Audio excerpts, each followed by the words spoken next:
This video is from an idea that only really occurred to me in the last week or two, and it's partly because I took my son down to see the airborne air show along the front there at Eastbourne in Sussex, and seeing the Battle of Britain Memorial flight, and they had another Spitfire and they had a P-51, a Mustang as well. There's something about the aircraft of that era that always stirs the imagination, particularly for somebody of my generation. So given that this video should be posted within a few days of Battle of Britain Day here in the United Kingdom, and in this case the 85th anniversary of the Battle of Britain from 1940, I thought we'd take a look at the on-screen representations of the Air Force at that time and the battle in general, partly as an excuse to go back and rewatch some of this stuff that I haven't seen for a while in some cases, and simply because of that sense of aircraft. And I like this stuff. It's interesting. There's something remarkably elegant about the aircraft of that era. I rather like the biplanes and that sort of thing of before that in the First World War, and I've got a great interest in that, and maybe one day we'll do a video on the dogfight movies of the First War. But there's something about a Spitfire or a P-51, and indeed a couple of years before at the Eastbourne show they had one of the Spanish versions of the ME-109,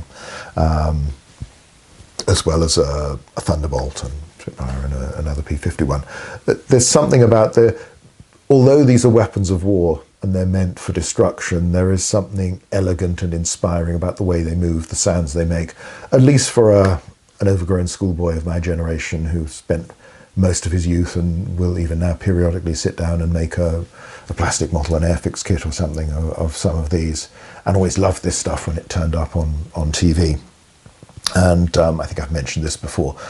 The movie The Battle of Britain was re-released must have been the early 1970s, and I saw it. It was the second film I ever saw in a cinema, the first being Dumbo, and the second one, The Battle of Britain. And I'm told this was one of those old cinemas with a circle end. I can still remember it, sort of sitting there, staring wide-eyed. We sat around, we saw it twice in the day we stayed in, as you seem to be able to do in those days once you bought your vision and kept watching it. And it just...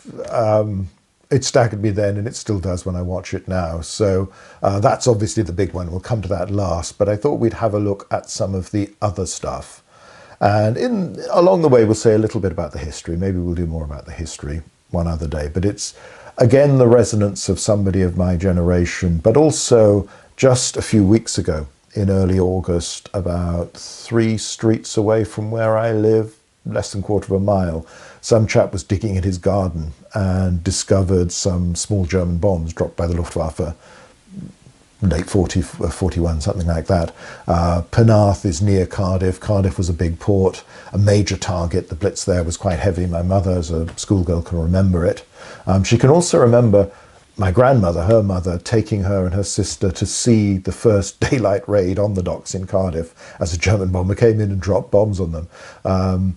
My grandmother had that sort of approach to entertainment. I remember she took my brother and me, we were down to see when a hotel down at the front on the promenade here caught fire. She took us to go and watch that. So people made their own entertainment in those days, but there are memories like that. It doesn't seem so very far away. It seems more immediate, that I'm sure is less and less true. And after all, it's 85 years on. I'm not sure whether any of the pilots of the Battle of Britain are left. But it'll be a handful at most. But I've got a feeling there aren't too many, because so much time has passed. But it was still there as a major thing. And you can talk all you like about the logistical difficulties the Germans would have faced about launching Operation Sea Lion, the seaborne invasion of Britain. Even if they had achieved air superiority, even if they had been able to defeat fighter command. And yes, the Royal Navy is there and is huge. The German Kriegsmarine was weak. It was not really prepared for this. The German army hadn't been planning for this. All the plans for Sea Lion look a bit makeshift and were thrown together, but they were still mustering lots of barges. They were preparing for it. It seemed very real in the summer of 1940.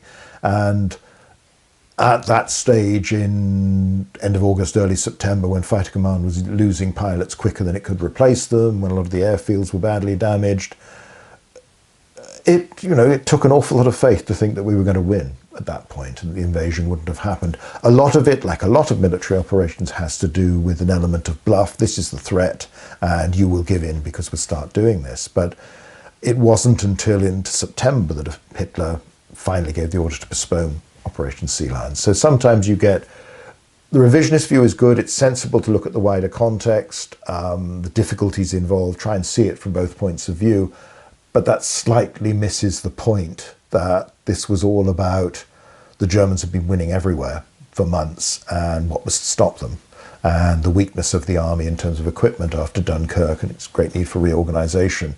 The old books like The Narrow Margin, the one on which they based the film The Battle of Britain, it wasn't by a lot, it was a different thing. But anyway, one day maybe we'll talk about the history and we'll look more at numbers and facts and figures and all that sort of thing. But today let's look at the impressions of it.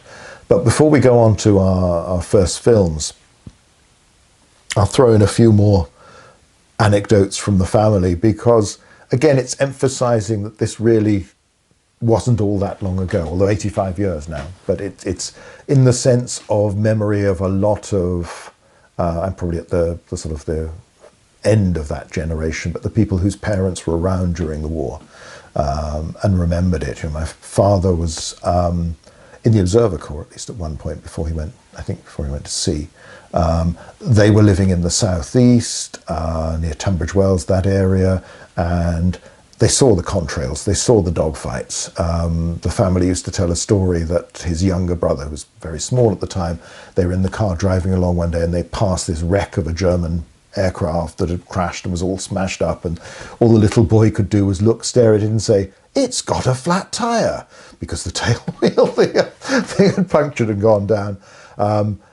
My grandmother, whom I never met, she was dead before I'd born, my father's mother, she was on a bus in the southeast when German fighters came along low and strafing, which probably either in the later stages of the battle or in the years that followed. The bus was strafed, a few rows of seats ahead of her, a man's head was blown off. All of this was around there, and they were very much, my mother will talk about the fear that the Germans were going to land and they were going to take away her mummy and daddy, and that the fear was very, very real at that time. And it did, there didn't seem to be much to stop the Germans, even if with hindsight we can appreciate there was rather more, and it would have been a lot more difficult. So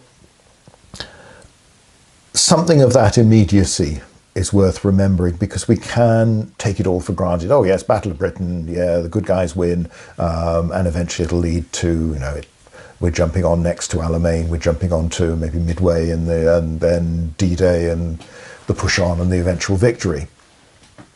And it all seems inevitable and neat. Well, it didn't at the time, and this was a pretty desperate affair. So anyway, we're going to look at the Battle of Britain on screen. There are probably some that I won't cite, some films. There've been a bit of a spate of the sort of CGI possible ones, relatively modest budget films, some of which I've caught, some of which I haven't.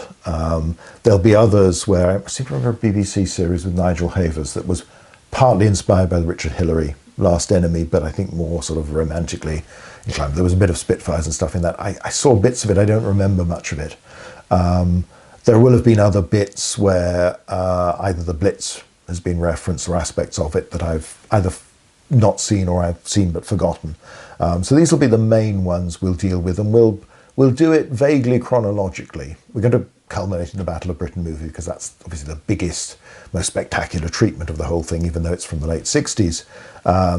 But we'll look at a few other things in between. We'll probably even include Christopher Nolan's Dunkirk simply for the Spitfire sequences in that.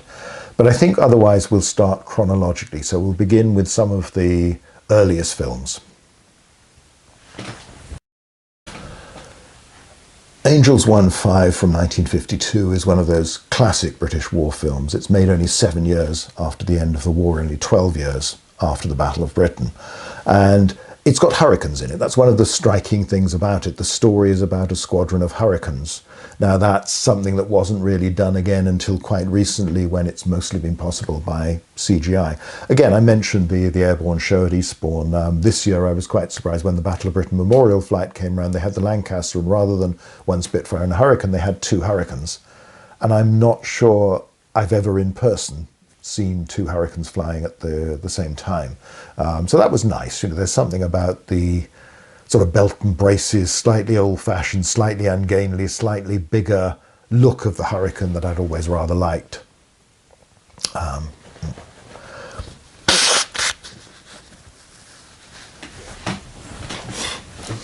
I'll cut that out. That'll probably work. So that's interesting. What's also interesting is they note a note of thanks to the Portuguese Air Force for loan of Hurricanes. So I don't know how many the British had at that point, but they get it. There's about 6 you see at one point, and it's enough to look like a squadron or a flight. It looks decent, and mostly you see them taking off, landing, and occasionally cruising and manoeuvring. But the combat scenes are all done with models. But it's nice to see the Hurricanes. Obviously, there were more Hurricanes than Spitfires during the Battle of Britain. It's an older design, more robust, but it couldn't be developed, in the same way that the Spitfire could go from one mark to another and was still in service at the end of the war and for years afterwards. The Hurricane really has limits to what you can do with it. But there's something about the look of it. So it has this authenticity. You've got John Gregson, you've got Jack Hawkins, you've got a cast of stalwart character actors. They all look right. The chap who plays Batchy, the flight lieutenant, and the others, they look the part. The way they act, the way they dress, the way they joke, the way they talk is all quite convincing. You only really see there's a sergeant pilot that goes past at one point. Mostly you see the officers within this, but again, as a lot of it is around the character thing and in the mess and this sort of thing, that would be, you'd have that distinction there, even though when they're waiting at dispersal, it's sergeant pilots and officers all together because they're going to fight side by side. So it's quite nice. It's got that authenticity. You can see elements where some of the, particularly the women's hairstyles and costumes, they're obviously stuff they've just bought in 1952. Probably not available in 1940, and the style's a bit different, but not a big deal. It's got, you get a blackout in it. In fact, one of the themes is that the cottage where the controller and his wife live, they hang up a lantern when it gets dark to help guide pilots in, and then the policeman first of all is coming around complaining about this violation of the blackout and all this sort of thing. So it's one of those periods when they're not going to get that sort of thing wrong, where they'll have a blackout, where they'll have a sense of all these restrictions, and people look and sound the part. It's interesting. It's very much a human story. There are a few bits that I must confess had faded from my memory. When I sat down and watched it again, you have Jack Hawkins in front of a map marking on positions of Luftwaffe bases on the continent, talking a little bit about the balance overall, how many squadrons we've got, how many they've got, the odds against us, all this sort of thing, and the importance of radio direction finding, what become known as radar, for guiding people in. And our pilots are better, our planes are better, and all this sort of thing. Well, both of those claims are a maybe, and it's pretty close, but RDF certainly made a great difference. So you have that, but it isn't really about the wider battle. You don't get any dates in precisely. It doesn't cover the entire battle. It's really focuses around John Gregson's character. Because of the initials TB, gets given the nickname Septic. Again, it's very much that sort of undergraduate public school feel that was clearly there in most fighter squadrons of nicknames. Who arrives, is involved in an accident, not allowed to fly for a while, rather resentful, rather pugnacious, has to learn about esprit de corps. Jack Hawkins says at one point he doesn't know he's going to be part of a team, just wants to get up and at them. It's a personal story. It's of somebody, and none of the characters are made perfect. Ponsford, the initial squadron commander, loses his temper, doesn't want Gregson. A lot of fighter commanders were volatile personalities, sometimes difficult people. So it doesn't shy away from that. They are not all made into saints. On the other hand, they are basically decent chaps trying to do the right thing. The second squadron commander, who starts off in the operations room, is it's quite interesting because they have him, when he's appointed to take command of the squadron, he lets the experienced flight commander lead and flies as part of it, which again was very common. That was done in a lot of cases because the turnover of COs is incredibly high, because a lot of them get killed or badly wounded. And people do take over, and you have this pattern. There are a few people from the pre-war regulars who come in and often haven't adapted to the speed of fighter combat, or too heavily imbued with the doctrine of the fighting area attacks, the close formation flying that the RAF had practiced before the war, and that turned out to be completely unsuitable to the circumstances when they were fighting. We'll come back to that when we look at Piece of Cake later on. It's a big theme in that, particularly the book. So that's quite nice. There's lots of little details. There's another one I'd never noticed before, but one of the first decorations for gallantry given to a WAF, one of the women in the RAF, was because after a raid on the base, she went out and marked with flags the positions of unexploded German bombs. And while, after the raid and the thing, it's not just a very brief scene, you see in the background, while some of the crew are dealing, some of the men are dealing with a crater, in the background there's a WAF with a flag. I think there might be two actually doing just that. So it's a really nice little touch that, again, I'd never noticed before, because blink and you'll miss it. But that's bringing in, and there's a lot of emphasis on this being a team. We're all in it together. We need the ops room. You've got the women who are on the moving the markers on the control table, keeping everything up to date, and the calmness with which they're very much presented. It's very human, very ordinary. So there's lots of that we're familiar with to some extent, but it was fairly new. This was the first time it was really shown. So this is probably the first and most wide-ranging depiction of the experience of the battle from the point of view of one base and primarily one squadron and a few individuals within that squadron.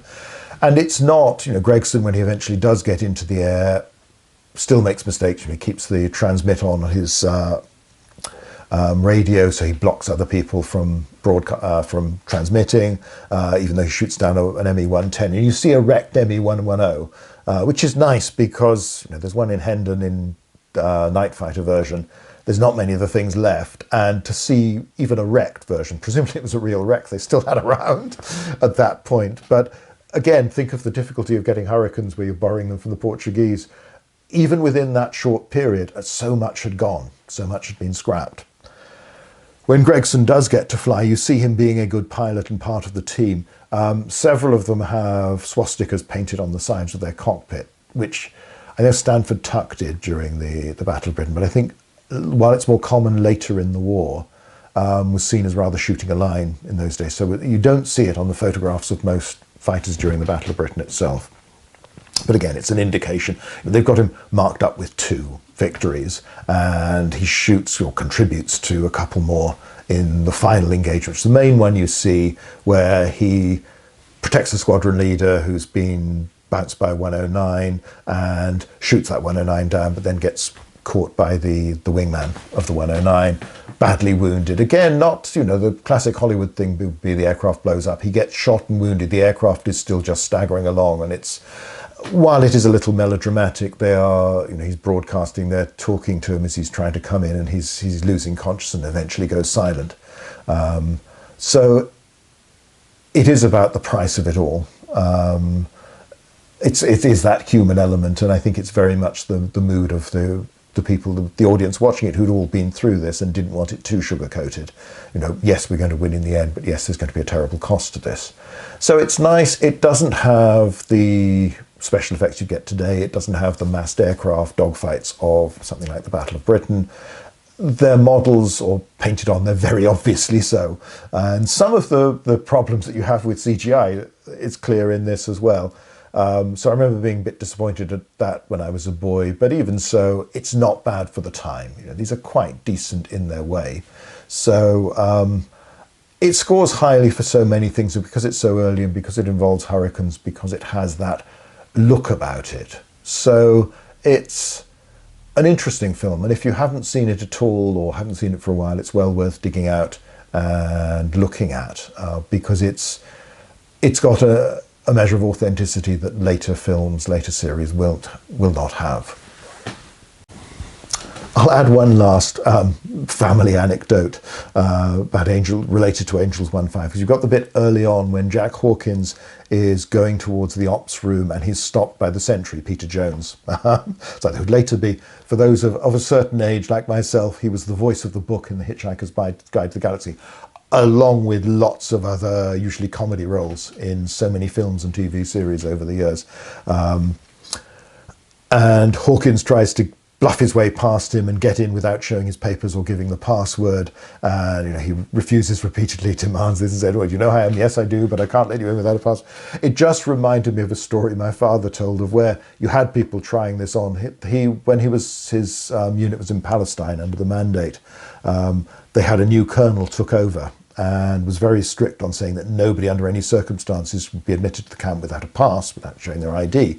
And he went out for the night for a dinner somewhere, came back in his staff car, having forgotten that. And my father happened to be the guard commander in charge of, they were from, I think, King's African Rifles. He was very impressed with them. They were these superb soldiers from, I think in this case, East Africa, East and South. The particular group that were with them, and he knew the sergeant in charge of the guard quite well, and they were absolutely immaculately turned out, very big, very impressive people. And of course the colonel tried to bluff his way in, but obedient to the orders they were given, they both took, both my father and the sergeant in charge of the guard, took great delight in holding him there at rifle point, bayonet point, until they allowed his driver to go to his billet and get the documents to let him in. But the thing that I think struck Dad was that the King's African Rifles, the soldiers played it absolutely dead straight and deadpan and just looked seriously wary and threatening as they were this thing and doing everything by the book. He could not get them on anything because they were simply doing what they'd been told to do, but took great pleasure in someone who at this stage wasn't particularly popular picking on it. So it always makes me think of that when I see that little bit in the film. So I just thought I'd throw that in. The first of the few from 1942 is an unusual film because you have professional actors like David Niven in it, but also the bits you see, the little bits about the Battle of Britain at the very start of the film and at the end when Niven's representing a squadron commander, the pilots that he's talking to and joking with were real pilots. So these genuinely were fighter command people involved in the Battle of Britain, not all of whom survived it. Some of the ones who were on film were subsequently killed. So it has that immediacy about it and obviously that element of reality, but they were not trained professional actors, so some of the dialogue can be a little bit stilted.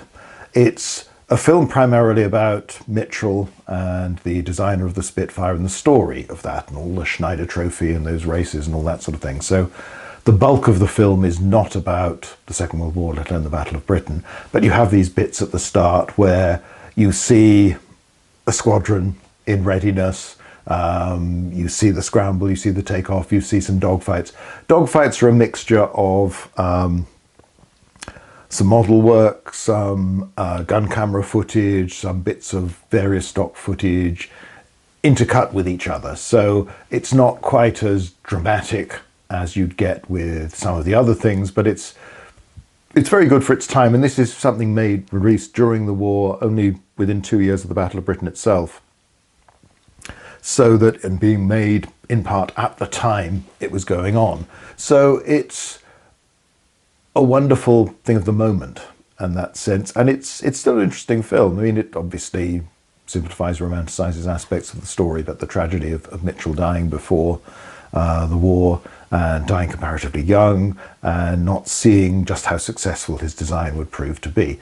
So it's very much of its time, and this is a government-backed film that's being made during the war to explain, tell the story, cheer people up. I mean, it's not overly simplistic, but it does emphasize just how good a fighter was and probably, slightly overpitches it, but nevertheless. So that one is interesting because of those flashes that you have got some real people involved in this, some real pilots. But it doesn't tell you anything broader about the Battle of Britain. It does give a sense of the fairly disheveled, scruffy-looking fighter pilots waiting for that moment and all the waiting around before the sudden rush to the aircraft to scramble. That's already been started up. You're climbing in and off you go, and then you're vectored in, hopefully to meet the enemy from some position of advantage, but not necessarily, and you might get bounced, and how dangerous this all is. So it's very interesting, but it's really a small section. There's only a little bit. I mean, I suppose it's about 10-15 minutes of the whole film that really is about the Battle of Britain. But it's well worth including, and it's obviously the first fictional treatment, so far as I know, of the Battle of Britain. Way to the Stars is even earlier than Angels 1-5. It's 1945, and it's primarily about bomber crews. You know, John Mills is the sort of the main thread through it, but it's about the life around the base, the pub where, you know, the wife, become widow of one of the characters, will be, the British being there, the Americans arriving, turning into an 8th Air Force base, all this sort of thing. It's, you know, made so soon after the war's over that, again, it has that immediacy about it, that authenticity about it. It is about bomber groups. It's not just about the Battle of Britain, but you get two things in that they've got Blenheims at this point, and you see them going off, taking off to raid invasion barges. And it reminds us of the Bomber Command element, the other people who were involved in the Battle of Britain, and that constant, it's something actually that in one sense you've got to set us against the balance of aircraft shot down by fighter command and lost by fighter command. You've got to add in the ones that bomber commands are losing at the same time in raids on German ports or German-held ports, and raids on invasion barges, supplies, people gathering for the operation, this sort of thing. So it's interesting that you have that. There's also a bit where they have a flight of Hurricanes, I think, go over the, Hurricanes, over the airfield. That's the protection flight for this base. When there's a raid coming in, the squadron leader, or is he wing co at this point, I can't remember. Later on you'd have bomber squadrons be led by wing commander rather than a squadron leader, because they become so big as the aircraft crews got so big and the support staff got so big. You know, he's made this comment about the fighter type showing off, top button undone, all this sort of thing, and then you've seen 3 take off, only 2 pass over afterwards, and he looks up and says, they're not doing a good job, you know, this sort of thing. The appreciation of the loss of it. So it's a very small bit. It's just an aspect, background of a much wider story, but I thought it's worth mentioning because of that unusual element. We don't usually hear about Bomber Command at this time, and also because of that little bit about the fighter flight at the end. So just worth a quick mention. Reach for the Sky is from the 1950s, and it's the story of Douglas Bader, the pilot who lost his legs whilst stunting and in an accident before the war, taught himself to walk again on artificial limbs, and through dogged persistence, as much as everything else, not taking no for an answer, got back into the RAF, got back into flying, got back to eventually to command a squadron during the war. A lot of the film is about that struggle, and then part-way through you get a section that's on the Battle of Britain, or immediately, you know, over Dunkirk and this sort of thing, where he convinces people that he can fly again and gets to do it. So it's Kenneth More playing the part, probably making Bader a little bit more likable than the real man was very powerfully driven, and could be a bit full of himself. If he hadn't had those skills, he probably wouldn't have did what he did and achieved what he did, nor would he necessarily have been such a good squadron commander and leader in these situations. So this is a fairly, you know, kind portrait of him, but nevertheless nothing can take away from that achievement of somebody who loses their legs and yet still manages to play such an active role in the fighting. You have quite a bit. You see, again, depiction of the plotting room, the control room, the sense of being vectored in, how it all works.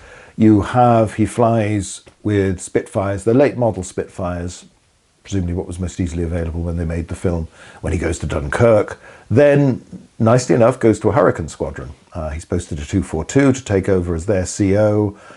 They've been in France, they've come back with losing most of their kit, all this sort of thing, uniforms, this sort of thing. So they're, you know, everybody gets off onto the wrong foot when he arrives, and they see this man with no legs arriving to command them and are not impressed. He ticks them off for being scruffy, not in proper uniform, all this sort of thing, and only later they explain, well, we haven't got anything else. He wins them over by getting into a Hurricane and stunting it around the airfield to show that, okay, I think I can fly. From that, you move their station to Duxford. You have a little bit of the whole big wing idea. One thing they emphasise more in the film is the sense that was true of Bader, that he'd had a deep interest in the aces of the First World War, of the Bishops, the Balls, the McCuddens, the Mannocks, the von Richthofens as well, and believed that many of the principles, advantages of height, approaching from out of the sun, a lot of these ideas that had been true in the First World War would still be true in the Second World War, and proved to be right. And it was Bader who very much popularized the copy of the German Schwarm, what he dubbed the Finger Four, of people flying in pairs, a leader and a wingman, and then another leader and a wingman make up the like the Finger Four, with the lowest being the one nearest to the sun. So you could look down and see him, whereas if he was up high, you wouldn't be able to see him because of the sun. The idea of watching each other's tails, fighting as a team. So it has that. It has a little bit about, oh, if only we'd had more fighters, we could knock them down. You get the bit where they claim to have, I think their first action when they're finally directed into someone, they claim 8 victories without loss to themselves. You do get, as you have in First of the Few and others, there are losses. It isn't all depicted as this is simple and everybody lives happily ever after. We'll mention elsewhere one of the big issues in the Battle of Britain, and more generally in air combat, was the amount of overclaiming by everybody, essentially. And during the Battle of Britain, the Luftwaffe claimed more victories than they actually scored. The RAF claimed far more. That was true everywhere and generally, and it's easy to understand the speed of engagements, how quickly everything happens, how little ammunition you've got. It's quite easy for more than one person to be shooting at one aircraft so that when it goes down, they both think they've scored a victory. It's also easy to misinterpret someone who dives away and there's puffs of smoke coming from his engine, a little bit of vapor, that this means that that aircraft's been shot down. It might still get home. It does seem to be, all the records suggest that 242 Squadron heavily overclaim, perhaps because they're inexperienced when it's comparatively late in the battle where they start to play more of a part, and then because Bader had this idea of a big wing and then soon is operating with 3 squadrons with 242 leading, and then eventually with 5 squadrons, one of them the Poles of 302, I think. The overclaiming gets even more, because when you have 50 or 60 fighters, or sometimes even 80, arriving over in one place at one time, then the confusion is all the more, and the chances of more than one person shooting at the same aircraft and claiming it as a victory become all the greater. So they touch upon these things. They don't really talk about the overclaiming. They take it all. This was based on Paul Brickhill's book about Bader, and it's kind to Bader all the way through.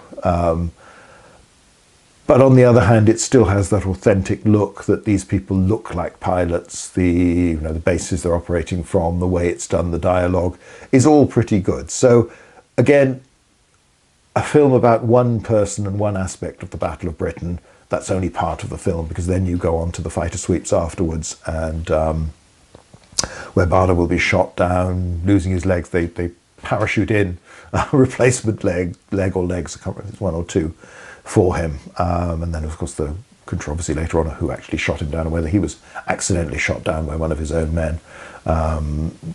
There's an interesting ideas about that, but this is the sort of the simpler version. It's presented in a film that's understandable, intelligible. So it's, when you get to the combat footage of the Battle of Britain, which I suppose is our main theme, it's the same sort of mixture of some genuine bits of aircraft flying, some model work, some gun camera footage comes in a couple of times. That gets, you get the reflector gun sight superimposed over it, and you see a couple of times you're seeing Focke-Wulf 190s being shot down and all this sort of thing. It's not always 100% in the same way that those films that use models, sometimes a completely different aircraft blows up at the critical moment, because that's what the film they happen to have. But it's so quick that unless you're watching closely and you're a bit too nerdy like me, then you won't notice.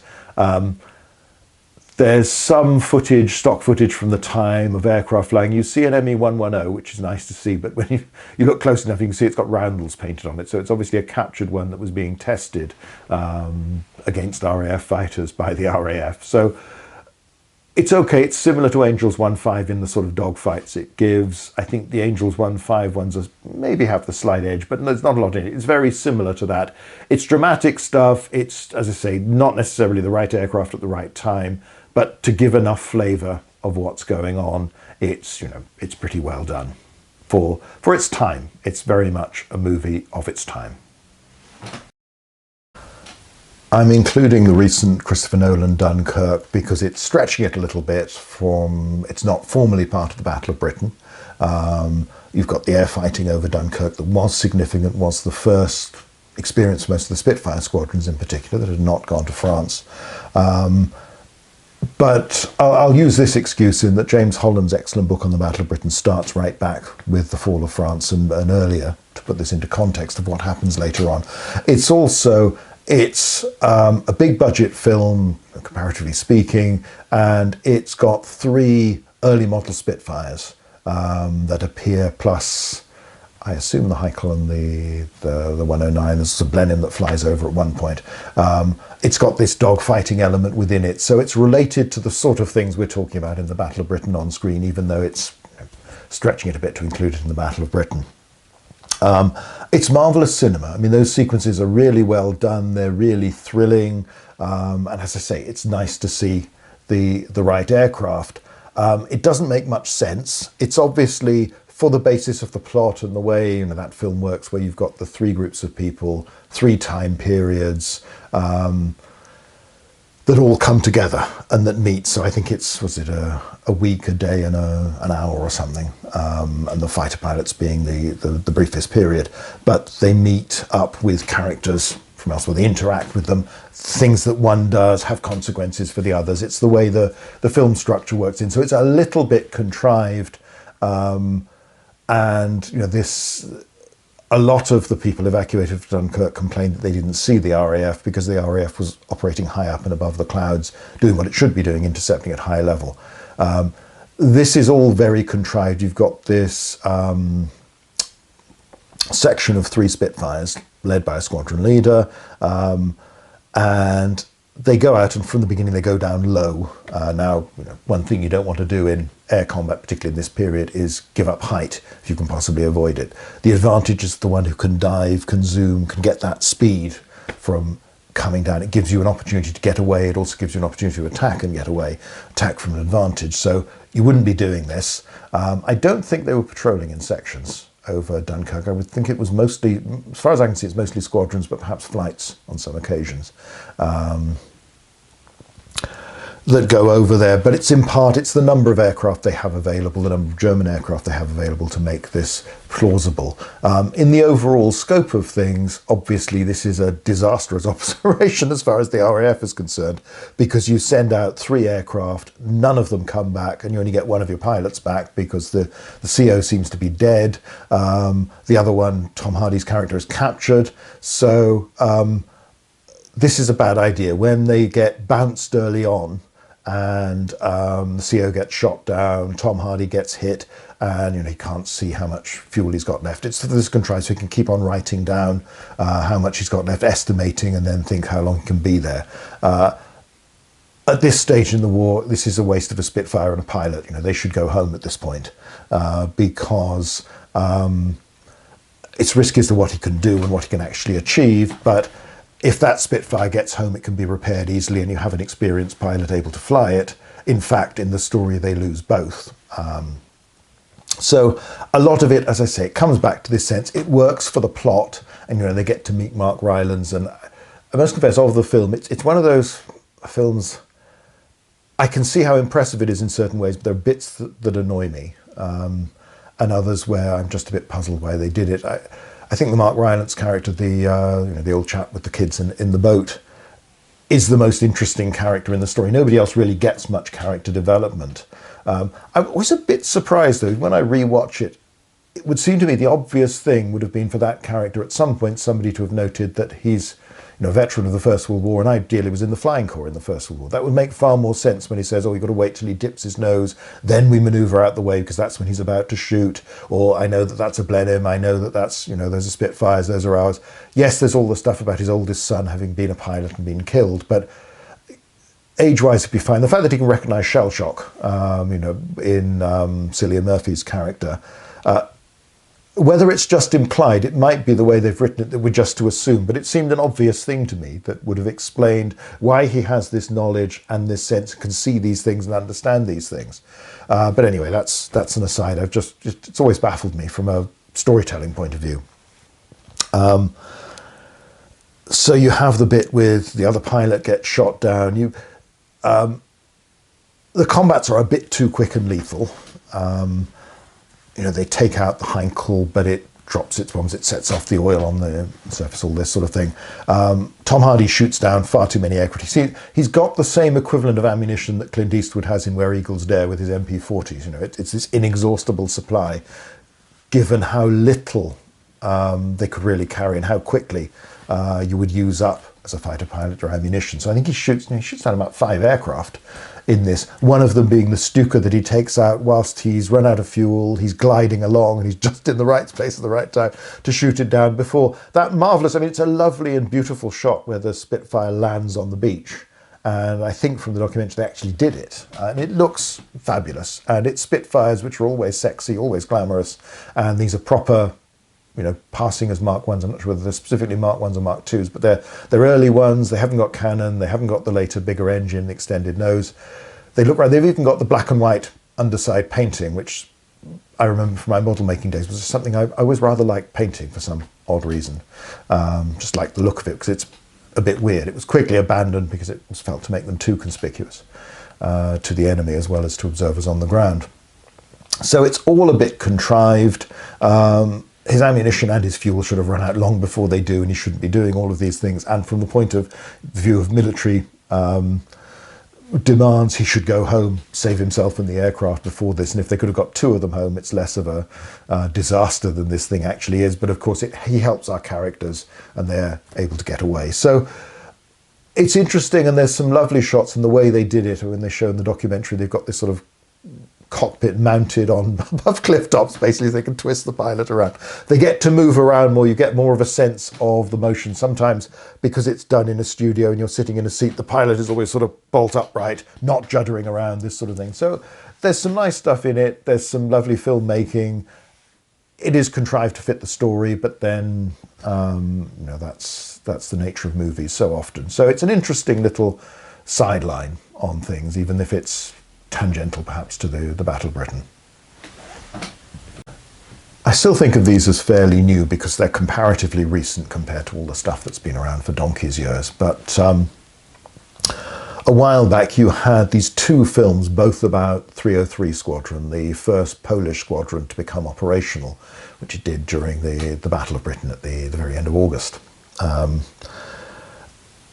Hurricane is the first one I saw. I think I got to see it in the cinema. I can't quite remember. It had a fairly limited release. 303 Squadron I've seen subsequently on Amazon. I think that's more of a Polish production. Hurricane is more of a British production. But you have a Polish cast in each and a lot of the dialogue is subtitled. It's kept in Polish. Let's look at Hurricane first. It's made possible by CGI. I mean, they obviously had a Hurricane or 2 for some of the takeoff landing and for some of the around the airfield things. The director in an interview about it that's on the disc talks about he didn't want people to speak in an old-fashioned way. So the dialogue is rather modern. A lot of the characters are a bit too modern. There is a theme of injustice about it all, that the damn fool British are losing the Battle of Britain and they can't see beyond the end of their nose that they've got these experienced Polish pilots that they should activate as soon as possible, give them their head, and they will fight far more effectively than their numbers and help win the battle, which is an exaggeration. And then of course it ends with the victory parade when the Attlee government, the Labour government, voted in after that election in 1945 when Churchill lost. They did not allow the Poles to take part in the victory parade in London because they didn't want to upset Stalin. And it is one of those great injustices, that shouldn't have happened. But I think they overdo the sense of everybody against them and the British against them and the British rather foolish in this. They do show them, okay, accepting, oh yes, actually you are really good, and these claims we haven't believed, oh yes, you are shooting down this number of aircraft. So it's a little bit contrived, it's a little bit exaggerated. The subplot with the WAF character, who's a plotter in the operations room, I mean, again, she's rather too modern a character, and all the stuff about her wearing nylons rather than woodland issue stockings and all these other things. It's a bit weird and unlikely. You know, I think people would notice that sort of thing. So, and even worse, there's an officer in the ops room who's the upper class twit. She corrects him when he's wrong. Afterwards, he threatens her, grabs her by the throat and all this sort of thing, and then she threatens to do unspeakable things to his unmentionables. This is all cobblers. I mean, it doesn't work. It doesn't make sense. It isn't really very dramatic. It's trying to make everything about conflict. You know, and that's not the way the RAF worked then, or the forces work. You don't get away with this sort of thing. So some of it's a bit contrived. Main thing we're interested in is the dogfighting sequences. These are quite interesting, again, because they're doing CGI, they didn't need the real aircraft, so you get Dorniers, you get 109s that are proper 109s rather than the Spanish version, with the Merlin engine and the slightly sort of longer, more pointed nose. It's okay. I mean, again, with something like CGI, every time, you know, every 10 years or so, the stuff that was done before will start to look more and more dated, particularly if it didn't have the massive budget. You know, if you're Jurassic Park or The Lord of the Rings or something like that, you've got a lot of resources to make the CGI as good as possible. You can still see improvements, but nevertheless, it's pretty good in the first place. Things like this where it's a miracle really that they make the film and they're pulling stuff together from one side. Sometimes it looks rather like a computer game. It looks okay, but it doesn't look real. They tend to be they've got the vertical element. People go up and down, they dive and climb a lot. There's less, almost, of the third dimension of going sideways. There's less twisting and turning in the dogfights.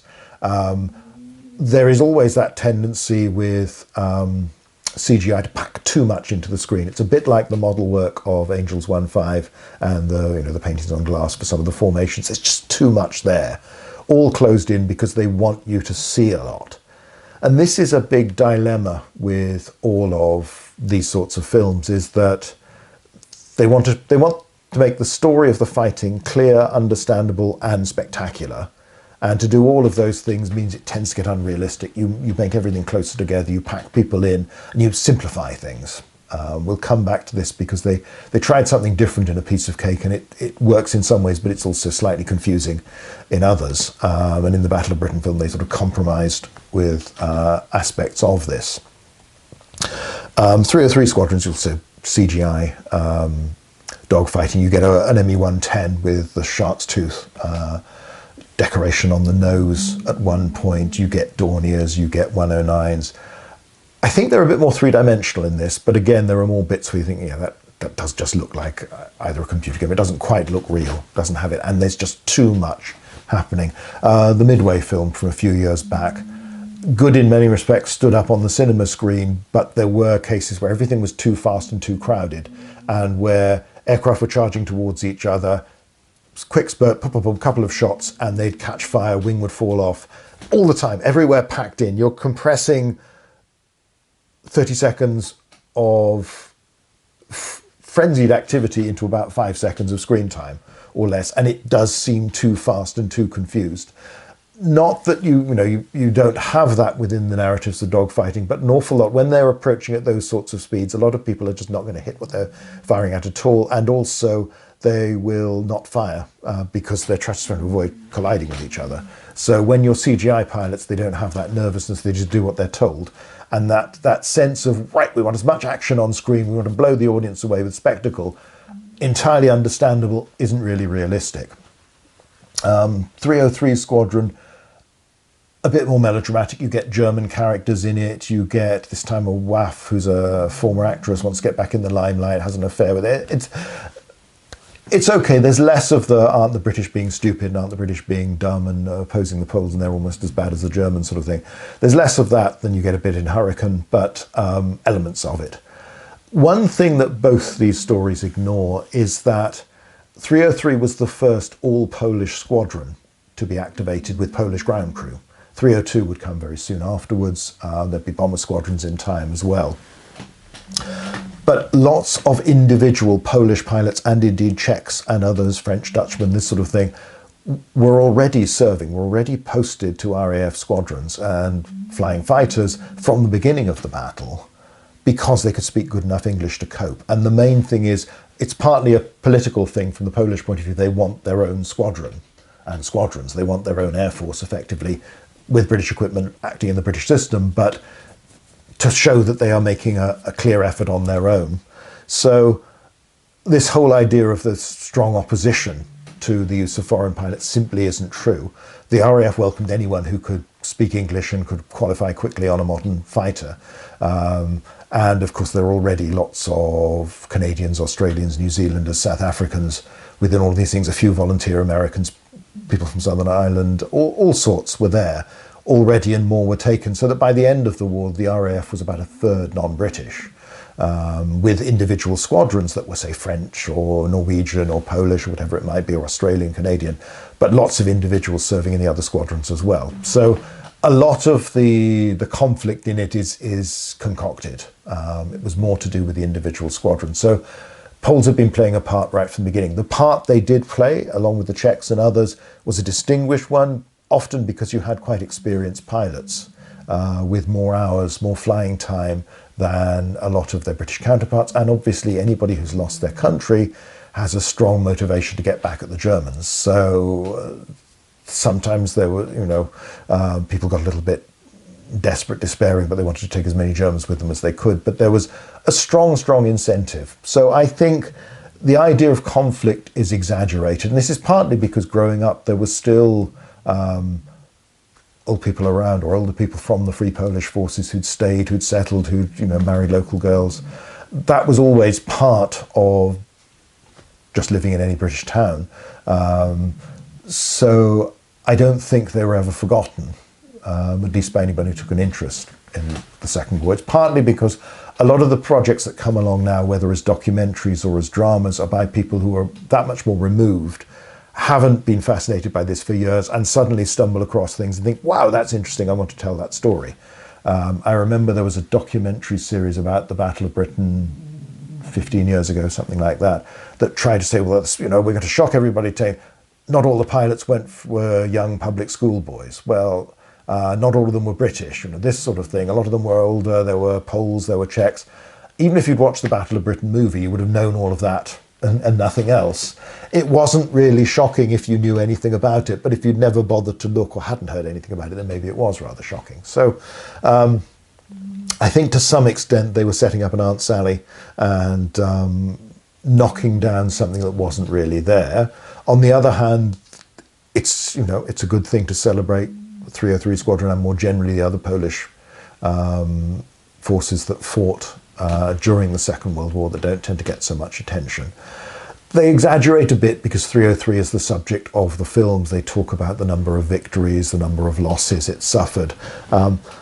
It's very hard to be precise with actual figures for successes in these aerial battles, in that both sides overclaimed substantially. German records aren't 100% complete, so that presents problems, but the RAF was overclaiming, the Luftwaffe seems to have been overclaiming as well. Perhaps not always by such a big margin, but still by a substantial one. And the bigger the battles became, the more likely overclaiming was. So when you had more than one fighter shooting at a German bomber and the bomber catches fire and goes down, then everybody's claiming it. If they're from different squadrons, there's not much chance. They probably weren't aware that anybody else was there. Gun cameras made this more reliable. You could start saying, okay, this is the footage you've shot. We can see it's your bullets that are doing the damage here. 303 does seem to have overclaimed particularly highly from the start, perhaps being a bit optimistic in, okay, that fighter's going down, there's smoke coming from it, therefore it's a kill. The same could be said of Bader's 242 Squadron. I mean, again, we've had the bit on Reach for the Sky, Bader and the Big Wing and all that sort of thing. Bear in mind, the Poles become active and play more and more of a role from where they're stationed as just before. It's in the days before the Germans switch their attention to bombing London, where you get much bigger clashes, where more British fighters can be vectored in to meet the Germans round about the same time. So when you've got 60 to 80 Spitfires and Hurricanes around, overclaiming tends to get much higher. And with Bader and his big wing ideas, the overclaiming from the start, partly because they were not so experienced, but also there were just so many aircraft all shooting at the same time that everybody was thinking they'd be the one who'd got the hits, they'd be the one who got the kill. So it was done with good intentions, it was done utterly sincerely. People looked and believed that's what was happening, and who could blame them? It's just that it probably wasn't quite as clear as that.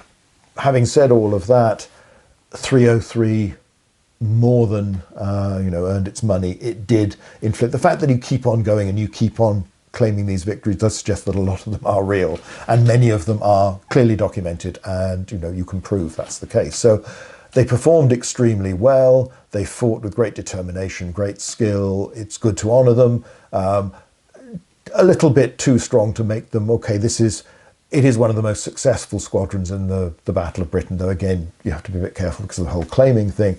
And of course the confusion that if you shoot up a German aircraft that does manage to limp home but crash lands on the airfield and is unflyable, is that a kill? By the conventional means, no, because it got home. But on the other hand, you've still shot the aircraft to pieces. And it won't fly again. So you have to be a little bit careful, but they played a distinguished, significant role. But we have to remember that the Battle of Britain is a very big air battle, that squadrons are being shuffled in and out as Dowding and Park and others managed the thing, bringing in squadrons till they were worn down, then sending them off to rest, to recover, get replacements, and bringing in another squadron. A way that the Germans didn't do this. Basically, you stayed at the front until you cracked or died, which meant that you had some very experienced people, but it was pretty tough on the nerves, particularly with that big worry that they're flying over the English Channel with limited fuel for the fighter pilots, and you don't want to end up ditching in the Channel if you can possibly avoid it. So it's a strain for both sides. So glad they made these films. It's good stuff, but it slightly exaggerates. It's the sort of thing where you think if they'd only had a bit bigger budget, or even if they made them even now or in 5 years or 10 years time, the CGI would probably look better than it does, and I think that will date them rather quickly. But again, good thing to make it about it, and it's nice. We're coming back to, it's not since Angels 1.5 that we had Hurricanes dominating on screen rather than Spitfires, simply because there have been far more flyable Spitfires around for such a long time. Now, the film Battle Over Britain, rather than the Battle of Britain, is on Amazon. At the moment it's in the UK, it's on Amazon Prime. It's a fairly new film. It's ambitious in its concept and what it tries to cover, but is obviously on very limited budget. I mean, this really is shoestring stuff. So much of the time it deals with 4 or 5 characters, pilots. There's an ATA pilot who comes in as the love interest, in a shed. Basically, it's supposed to be a satellite airfield where you'd fly down from one of the main bases and then wait to be scrambled there. They try very hard. The aim was clearly to sort of show the strain on the pilots themselves, the cost of all of this. So it's very much conversations, elements of bickering, people's nerve going, coping with the strain, and one by one our characters fall by the wayside. There are some aerial sequences that are done as CGI, obviously. I think they've got a Spitfire, probably just the one, in the field there, and it looks like it's in exactly the same markings. It's got the black-white underside, so I wonder if it's one of the ones from Dunkirk that was available and still painted that way. And then there's CGI of them taking off and landing and some dogfights. Everywhere that budget element shows itself. As I say, they try to do a lot with what they've got, but they haven't got a huge amount. They haven't got the resources. This is not epic in any way. It's limited. Even the dogfight scenes are quite a small part of the overall running time of the film. Later on, you get back to one of the main airfields and a few more characters appear. At least for one, you see sort of bits of an ops room and this sort of thing. But earlier on, you've got the pilots getting into their Spitfires, starting them up themselves, and they're talking to ground crew that aren't there, very clearly. So you don't get the Battle of Britain, somebody there already having switched it on, somebody starting it, helping the pilot in, helping them with the straps, 2 sitting on either side of the tail, or 1 either side of the tail to help balance as it goes off. That sense of a lots more people, of this all being a cog in a much larger machine to get these aircraft able to fly, ready armed. Gussie's chipping in there in the background, so if you hear some meowing, that's Gussie. I'm not sure which side he's on. I'll just see if he wants to come in from the door slightly. No, I think he's just yelling for something. You can see the lack of budget and everything. Nobody's uniform fits. You know, these are not tailor-made, and it all looks too new, too unnatural. Often jackets are far too big for them and this sort of thing. It just doesn't, everything looks as if it's come right out of the storage. You know, the boots are pristine and all this sort of thing. Nobody gets covered in oil or grease. So it's fine. I would say it's, as I say, very well intentioned, and it's trying to show the cost of the battle on the pilots involved and those around them. When it does things, a lot of the dialogue seems very modern, and a lot of the characters rather more modern than 1940. But again, that's a style choice a lot of people make these days when they're dealing with things in the past. I think the idea is to make it more immediate, but sometimes it rings a little bit hollow. The dogfight scenes, they're okay, but everything is rather too slow. And you get a couple of squirts from the Spitfire with its machine guns will start smoke from the engine of a hindcall that then goes down, and that's counted as a kill. And they have absurd numbers, even by the standards of kills. They've got a competition of, you know, to win a pot as to who can shoot down. I don't know, it's 13 aircraft first or something like that, and they're coming back saying, oh, I got 2 and all that. And yeah, there were ambitious claims, but it's all true. The other thing is it's quite slow and steady pace, because the whole point of the film is that our characters talk and go back and forth and exchange views. So they talk a lot more during the dogfights than would be possible, and there's not the sense of everything happening really fast, nobody quite knowing what's going on, and you're having to dodge to miss, and that sense of fear and panic within it. So they do the tragedy element of it, losing friends, this sort of thing, but the other aspects. So it's, in a sense, a minor addition to this films on the subject. It's a worthy effort done on a shoestring that makes that shoestring go a long way, but you can never hide the fact that this doesn't have the resources of pretty much everything else we've looked at. A Piece of Cake from 1988 is one of the more recent depictions of the Battle of Britain, although, you know, again, I was a student when this was on. I remember watching it on the little portable black and white set I had up in my room at Oxford, and struggling to get the picture by twisting the little loop aerial around, because it was never very good reception there. It was produced by one of the independent television channels, ITV, back in the 80s. Some of those ambitious things they did, it would be a few years on from this that they do the Sharp series, for instance. You know, there was some, people had some ideas for TV that then didn't really happen again until you've got into the sort of money that's around for streaming. But this was a pretty ambitious project. It's based on Derek Robinson's novel of the same name, Piece of Cake. If you don't know him as an author, he's well worth reading. He's written several books about the Royal Flying Corps in the First World War, the RAF in Russia in 1919, and then several about the Second World War. This is one of 2. Piece of Cake introduced Hornet Squadron that then reappeared in subsequent books, even though they're set early. This fictional squadron that serves in France and then in the Battle of Britain. And the book and the TV series culminate, they finish on the 7th of September of 1940. At the sort of the crisis point of the Battle of Britain, when Fighter Command has been suffering. People emphasise the losses of, or the damage rather, to its bases, but particularly heavy losses in pilots that it's struggling to replace at this point, at least experienced pilots. There's always more pilots to come along, but those with very few flying hours, very little awareness, not much training in gunnery, aren't living long enough, aren't surviving long enough to become the experienced people that can actually do real damage to the enemy. And you've lost so many of your experienced ones by then. It's when the Germans start to shift to start bombing London, everything begins to change. Fighter Command begins to break even again and then gain an advantage, and eventually the Germans will give up. It's a very good novel. It's quite a long novel, and that means that there are problems for the TV series as a result of that. In the novel, the squadron fly Hurricanes. In the TV series, they fly Spitfires. And I remember there were angry letters to the newspapers at the time saying this is completely wrong. There were no Spitfire squadrons committed to France. I've got some. I picked it up secondhand, a book on how they made the Piece of Cake, which if you ever see in secondhand bookshop is well worth it. Interesting about the series, but also it's got loads of gorgeous pictures of Spitfires and some of the Spanish models 109s, this sort of thing. It's really glorious Technicolor in many cases on that.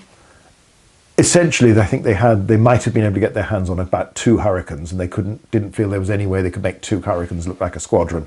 They managed to get 5 single-seater Spitfires, and for some of the time a 2-seater as well. So there's a couple of shots where you see 6 Spitfires in, and 6 Spitfires in a Vic, and then you film them again coming on a second time, can start to look like a squadron of a dozen or so. And there's also the the glamour appeal of a Spitfire. It's a sexy looking aircraft. The Spitfires they have obviously are not all appropriate. There are, I think there's 1 or 2.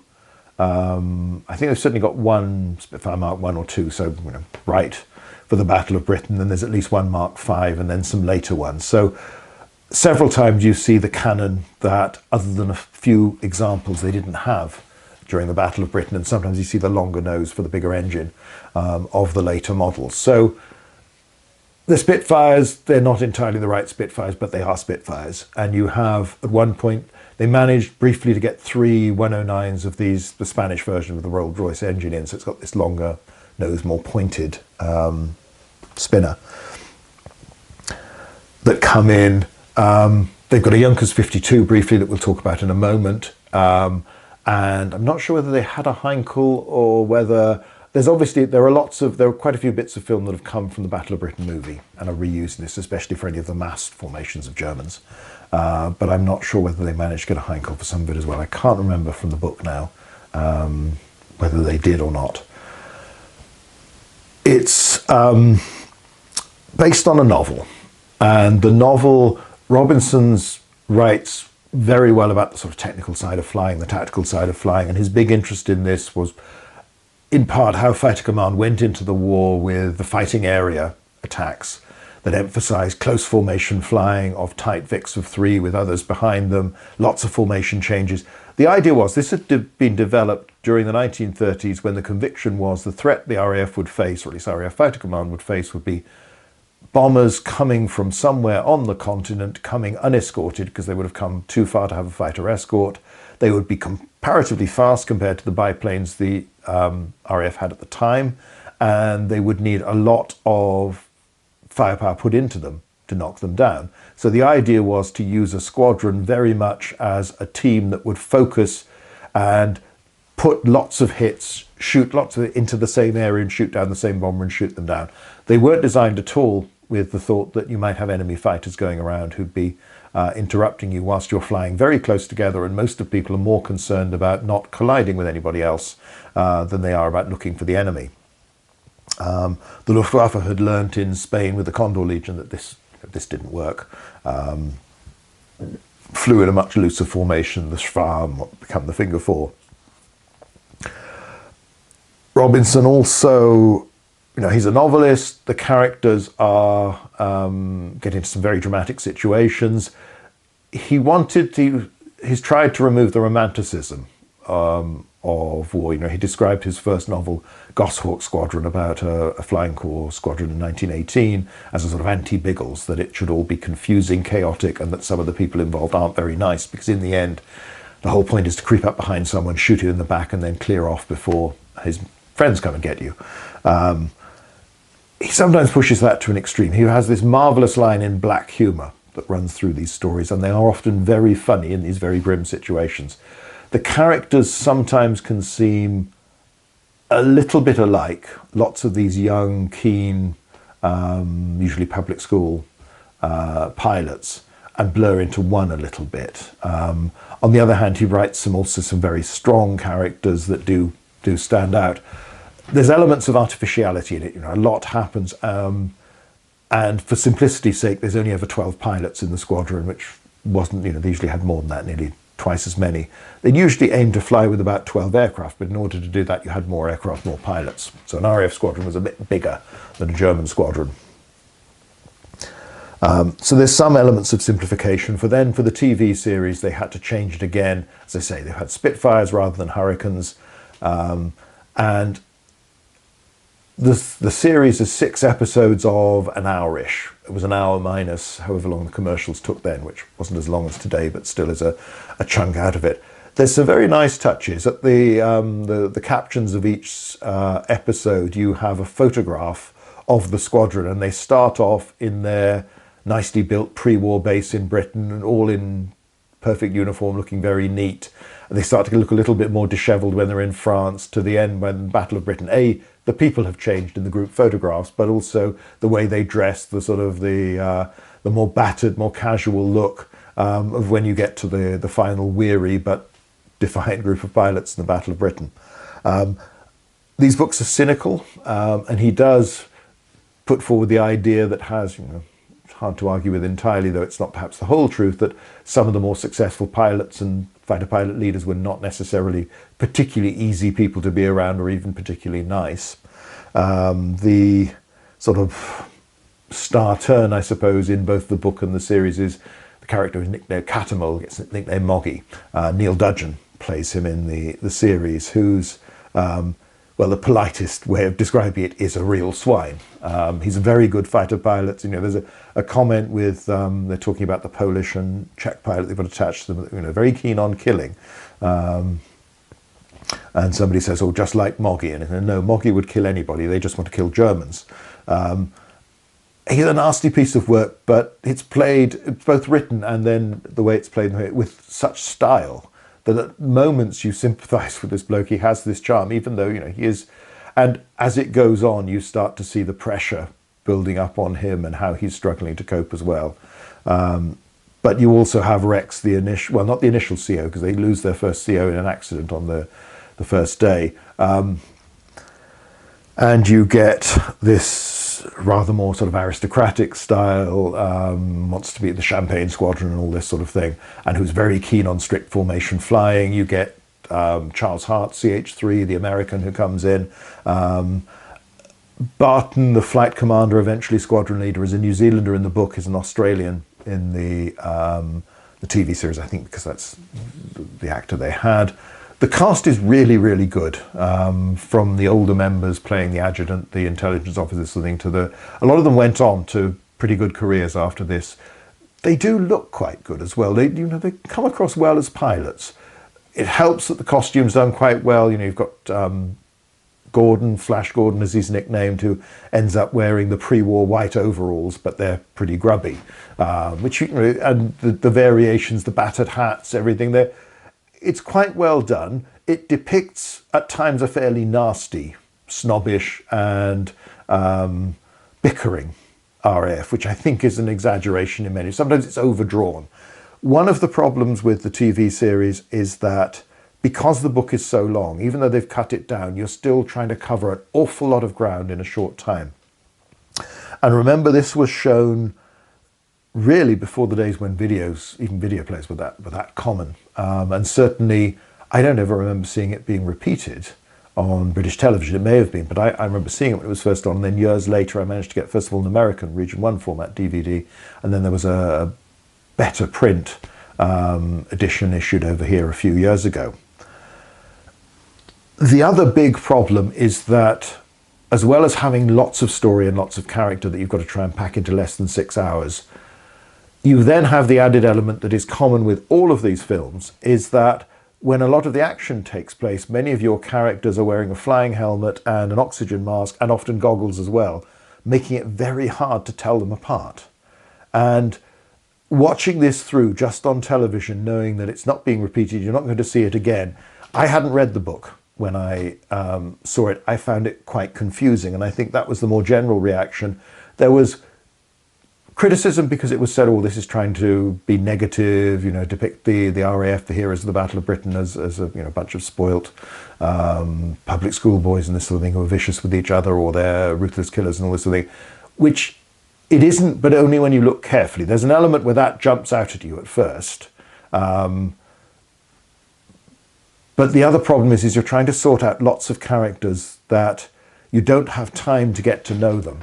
It's a series that what you watch it comes across as much better if you've read the book and you know more about them. Even the book, you feel it sort of slightly loses its way. Or I mean, there was an interview in the How They Made It, but where the author describes how the characters, he had a plan of what he was going to do, and then the characters start going their own way. And that's something I think all authors experience, or certainly I have, where your characters seem to just develop a life of their own. And because the book spends hundreds of pages before the war really gets going.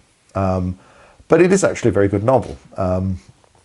So you have that, and then to add to that, when they do the flying sequences, partly they decided from the beginning they wanted to leave the audience wanting more. So there's never quite as much as you might like, being mad keen on aircraft as I was and still am. There are some really beautiful shots. So there's a bit, for instance, when the squadron flies out going to France in 1939. And they fly over the white cliffs of Dover. And as I say, you see this Vic of 3 aircraft and another one follows. And it looks fabulous. You see there's another bit which they got one of the stunt pilots to do. One of them flies under a bridge. It's Mocky Catamol again showing off. And they found a bridge big enough, and it's real. This is not CGI. The fella just flies under a bridge, and it looks fabulous. There are other bits later on during the Battle of Britain where they're dogfighting around the Beachy Head and that area, and you've got the White Cliffs and all this sort of thing, and sometimes coming through this re-entrant where you see them appear from the cliffs almost, or vanish into it. So there's some beautiful shots, but one of Robinson's themes in the book is that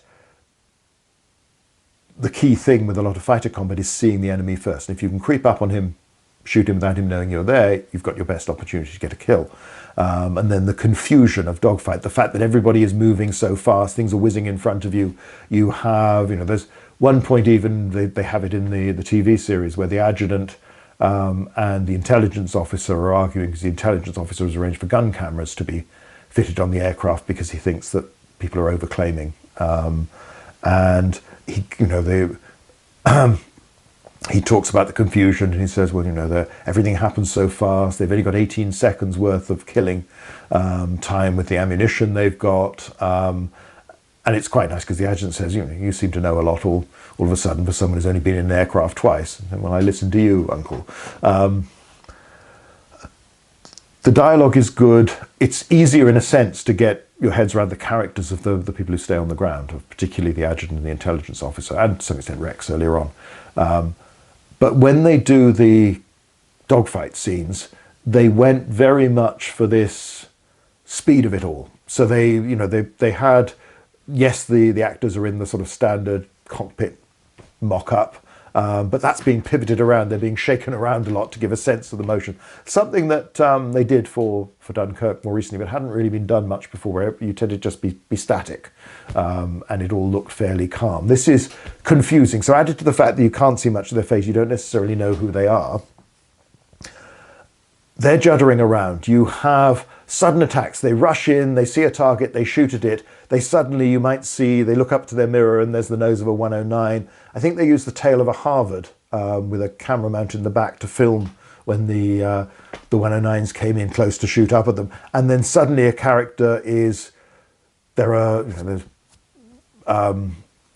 squibs going off and there's blood spurting out and he's being shot to bits, or the aircraft catches fire, floods around him, he's on fire, this sort of thing.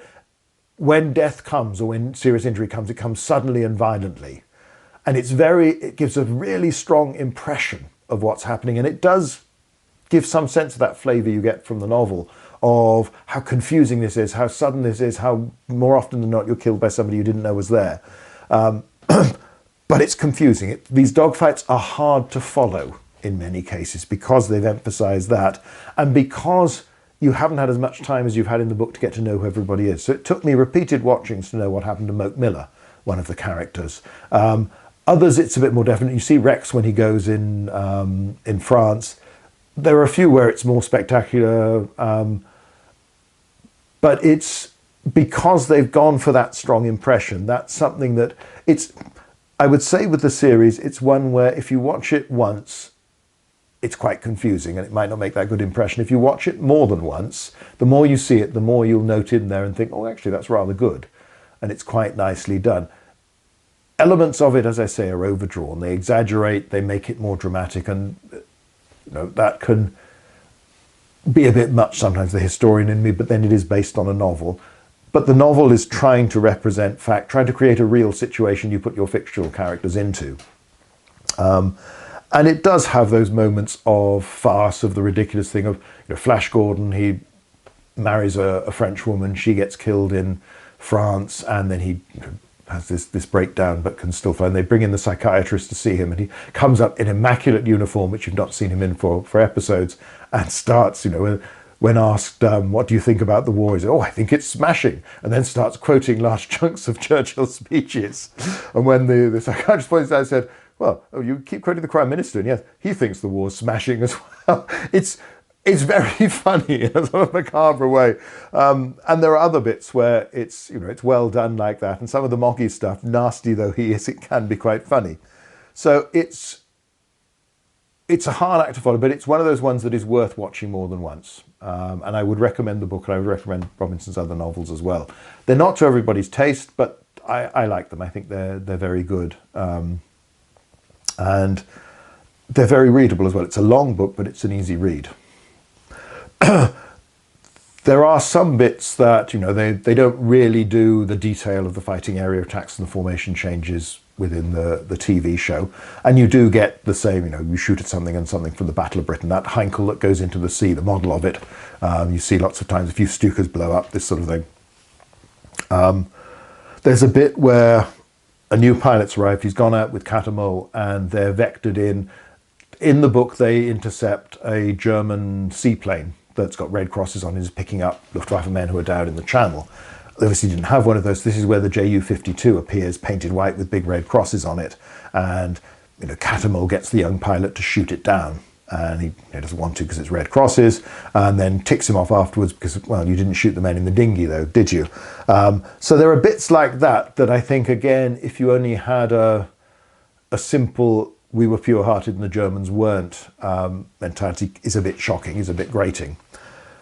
On the other hand, I remember my father coming in one day, and he'd had an argument with a chap he knew who had been a sergeant pilot, I think on Hurricanes in the Battle of Britain. He was one of the few.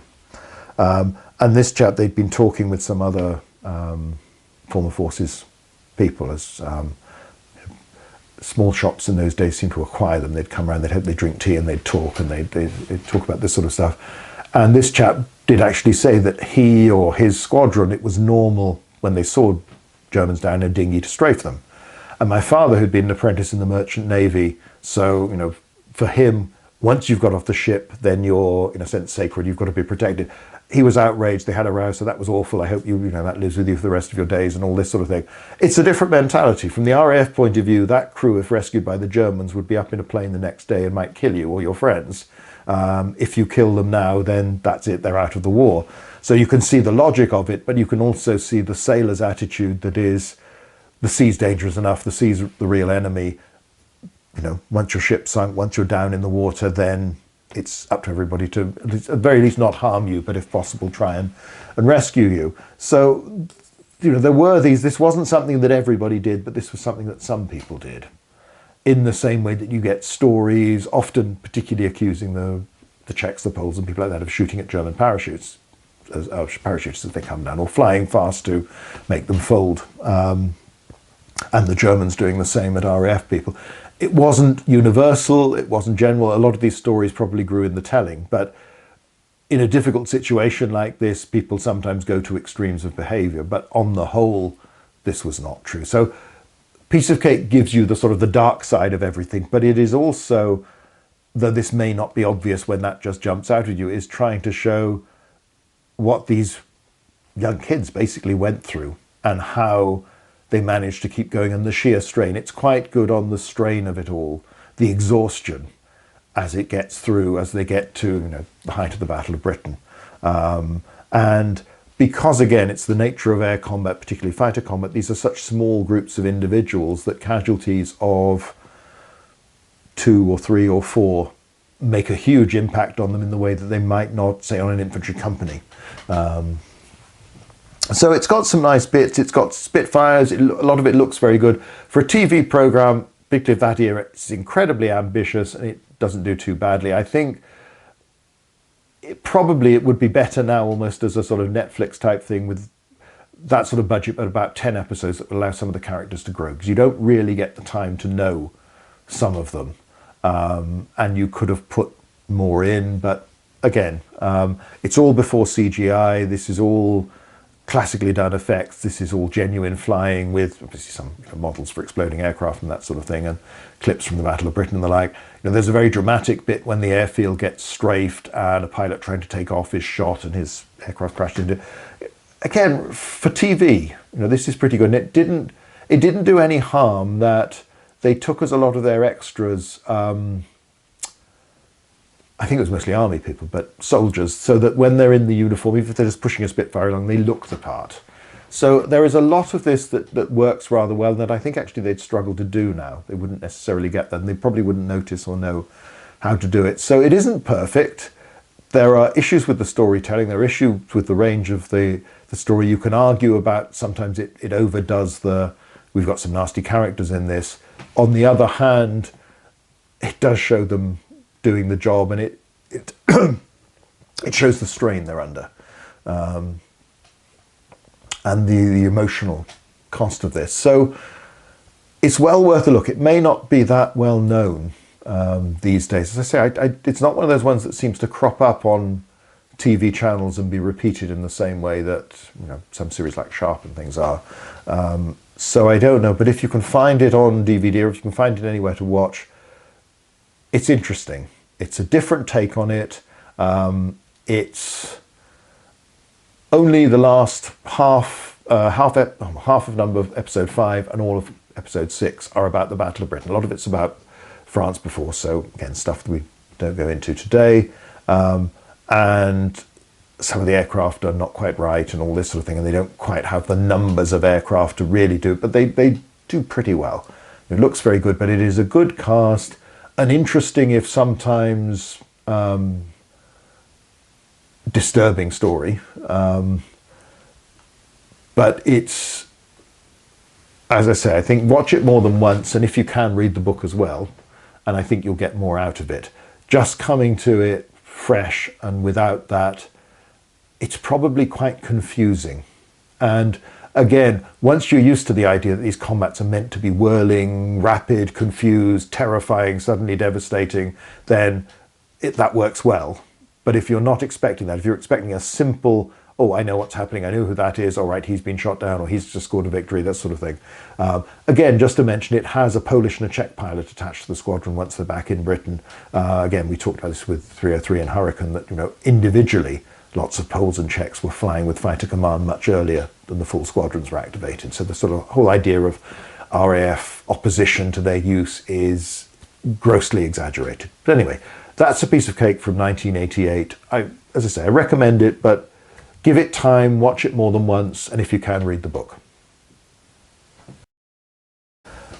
So we come at last to the big one, the Battle of Britain film from 1969. As I mentioned earlier on, only the second film I ever saw in the cinema, and I saw it twice in the same day because we stayed in. I have a very strong attachment to this film. I think it would always be in my list of top 10 films, let alone top 10 historical or war films. That would be dominated by military-themed stuff, but would also, if it was just general films, we'd have space for Way Out West and The Night of the Opera. But that's my particular taste. There are other memories I can have with a friend who lived next door, was in my brother's class for a while at school before he went off to board. Then subsequently, after university, became a pilot in the RAF. I remember sitting with him when he was before he went to Cranwell, watching it on VHS, I think it was, and he'd be pointing out things like the roundels that you can see on one of the Heinkels as it's turning, that have been painted over to put a German cross on, but you've got the Spanish markings there. He'd say, oh, that's Duxford, that's Biggin Hill in the various scenes. The other challenge we always had in those days, and I must confess, it is actually easier once you get to Blu-ray, and let's hope one day they'll do a 4K edition of this, because the likes of me would lap it up. In the early scene, when you've got, after Robert Shaw has landed at Christopher Plummer's airfield in France, and then they've all taken off, and the ground crew are setting light to the Hurricanes that are damaged and can't be flown off. As the Germans come in to attack them before they can burn them, it's the spot the first two Messerschmitts was always the challenge, because two of them come in so low that actually they've got ground behind them, because the land rises slightly towards the skyline. Now, on the old VHS, it was incredibly difficult to spot these before they suddenly appeared blasting away at our crippled Hurricanes. So I've marked them here on these video caps. These are taken from the DVD. I don't quite know how to get vid caps from a Blu-ray. But anyway, next time you watch it, have a look and see if you can spot those first two Messerschmitts, the ones that are really low down. It's partly because your eye is drawn to the ones you can see against the sky that stand out much more. So we'd be sitting there and having these things and chatting away. So there's a lot of sentiment attached to this film, a lot of memories attached to this film. But having said that, this is the grandest in terms of scale and ambition of all the ones that we've looked at. And it's the sort of film that you simply cannot imagine being made today. In the first place, it's got a huge cast and a really distinguished cast. You've got Laurence Olivier as Dowding, you've got Robert Shaw, you've got Christopher Plummer, you've got Michael Caine, you've got Edward Fox, you've got Susanna York, you've got just so many people are there, and often in relatively small roles. And even the Robert Shaws, the Michael Caines, people like that, their story is only a much smaller part of the whole thing. There isn't really a lead in this. I suppose Olivier as Dowding comes the closest, but there is a lot of screen time given to other people as well. So this is a film that tries to tell the story of the Battle of Britain, and it does so with a lot of genuine aircraft, or at least World War II vintage aircraft. Now, there were lots of press releases at the time, and it was still around for, I did get this quote that it made it the 7th or 8th largest air force in the world was assembled for this film.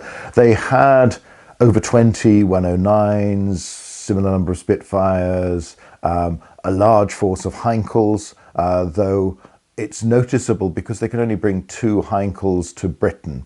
And I think the south of France, when they were doing a lot of the dogfighting sequences, you see massed formations of Heinkels which were filmed over Spain.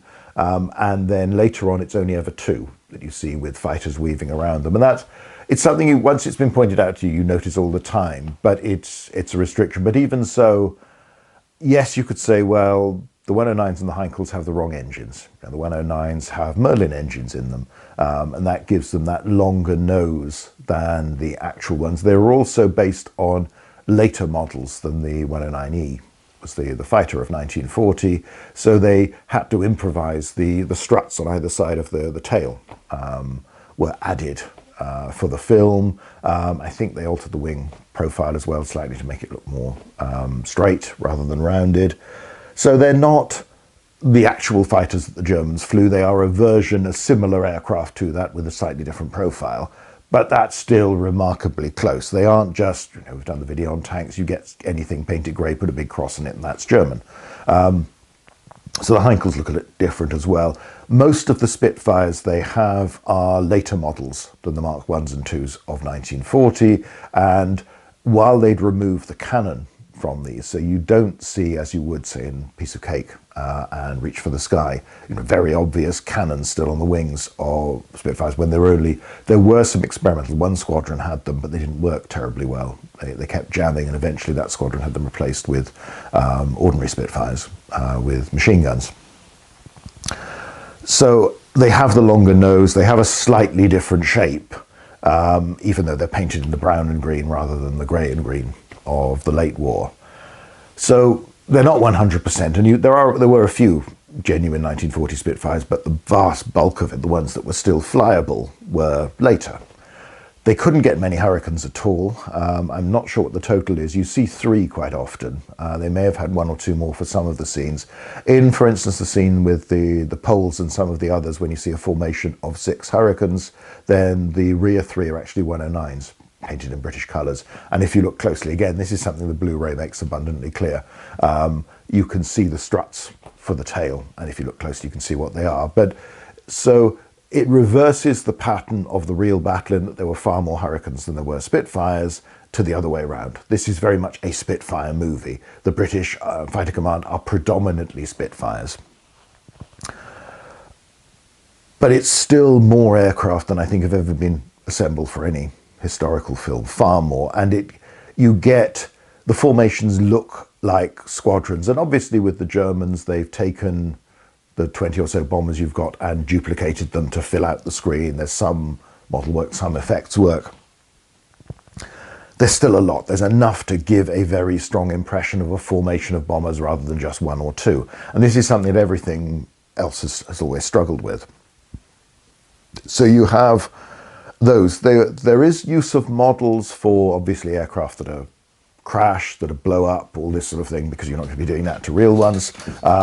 There are one or two cases where I think some of the parachuting out were done from two-seater Spitfires, and they think they even had a two-seater Messerschmitt as well. I'm not sure about that. The Stukas were a problem. You have one scene early on which features Stukas attacking radar stations. These are done with models, and you can see there's a difference. It doesn't quite look as authentic, as real as the ones where you're genuinely using real aircraft, but it's pretty good model work. These were large radio-controlled models, so they're a decent size. They don't ever quite move the way real aircraft move, partly because somebody's steering them from the ground, but also you don't have all the details, the controls, the subtlety of controls of a real aircraft, and obviously it hasn't got the size either, so that influences how it will perform. But it's pretty good. Apparently they experimented with converting a modern aircraft to look like a Stuka, but it didn't really look like a Stuka. I would say this, I think they compare very favourably to the Stukas you've seen CGI versions in lots of more modern films, from Enemy at the Gates to Dunkirk, just to name a couple. It's at least as good as that. So there's never going to be this sort of film again, because there aren't so many aircraft around, and you simply couldn't afford to get them all in one place for the length of period. Air combat dominates this film. There is a lot of it. It isn't just a few rare sequences, which is the case with most of the others, and indeed most war films set in the air. You'll have 4 or 5 big dogfight scenes, and that's about it. Aces High, there's about 4, I think. Blue Max, probably half a dozen. Generally speaking, more of the action takes place on the ground because filming in the air is so difficult. And this was a major operation, and it's very interesting when some of the things they have, documentaries, commentaries and the like, some of what I've read, that they had trouble with the relatively limited endurance of the fighters, in that by the time you'd got them in the air, gathered them all together in the right place for where you were going to film them, they were running out of fuel, and you didn't have that long. So it's reflecting problems of the time. The other thing was that they noticed how well the camouflage worked, is that actually it was quite hard to see them. We'll come back to that in a moment, because there's visual language you have to have in films that is in conflict almost with trying to represent the reality. And this extends more generally to war films, but particularly those set about aerial warfare. So you have an awful lot of aircraft supplemented by models, supplemented by mock-ups on the ground so you can blow them up, and some that were had motors in them so that they could taxi, so that you could have your stars like Michael Caine and Robert Shaw taxiing. And Michael Caine talks about this in his memoirs, that sort of you're a bit nervous in this, that it might go too far too fast. And it's another interesting point he has. They had technical advisors who seem to have been more involved than usual. I mean, it's still the film people are going to make the decisions, but you had Adolf Galland for the Germans, you had Stanford Tuck, you had more British than Germans, but several Germans, several British. And Michael Caine talks about witnessing a flaming row between Tuck, I think it was Tuck and Galland, about who won the battle, with Galland maintaining, no, we just gave up, you hadn't beaten us.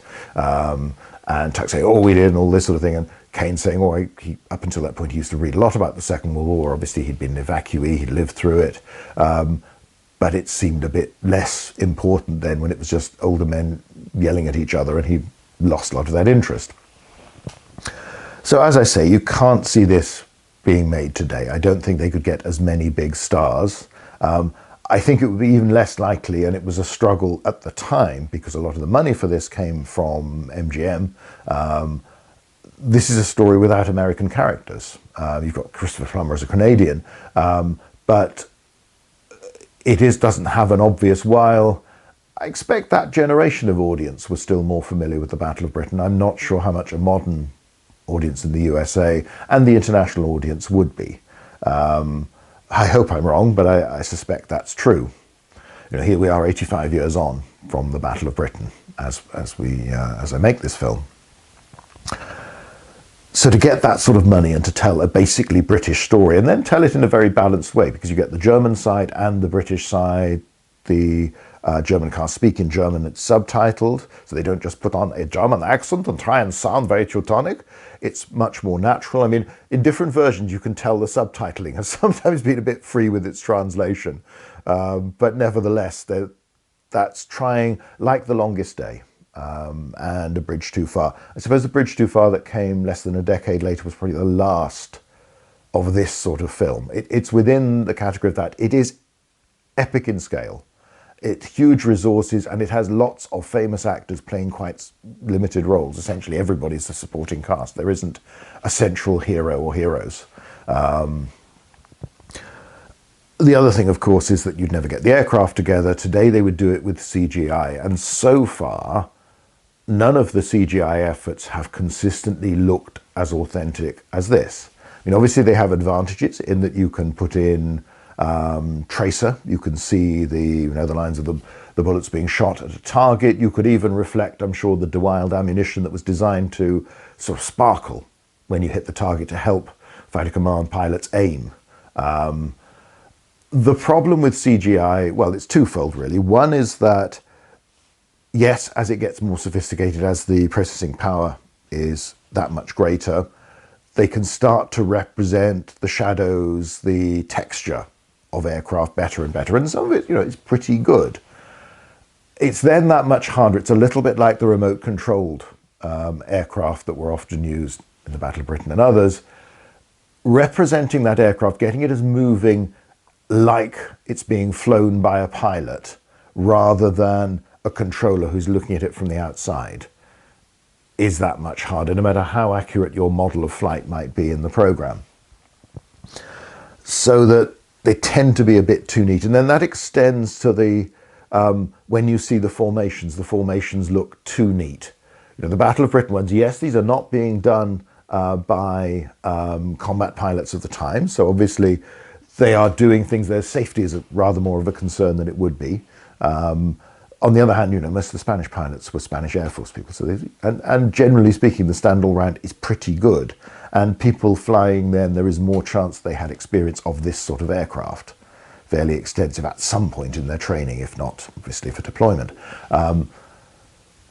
When you see formations, they always look a lot more irregular. There are bits that are bobbing up and down, partly because they're dealing with slipstreams from other aircraft. They're also looking around, and the temperament of different pilots, some will come too close, some will come too far, some will be less stable. It looks real. It looks like the film you have from the time, taken from things like the Memphis Belle, the documentary film. Everything's not quite perfect. There's a lot of stuff there. And that's the big danger as well with CGI, is because it is cheaper than getting real aircraft, you can have more. And because this is a visual thing, and because the filmmakers are concerned to make this as spectacular as possible, they put too much in one place. There is simply too much on screen. Too many aircraft, too close together, because again, these are CGI. There's no risk of collision that will bother you. You can just go back and do the scene again. You're not going to lose aircraft and possibly your air crew as well that are in them. You're not filming this from precarious.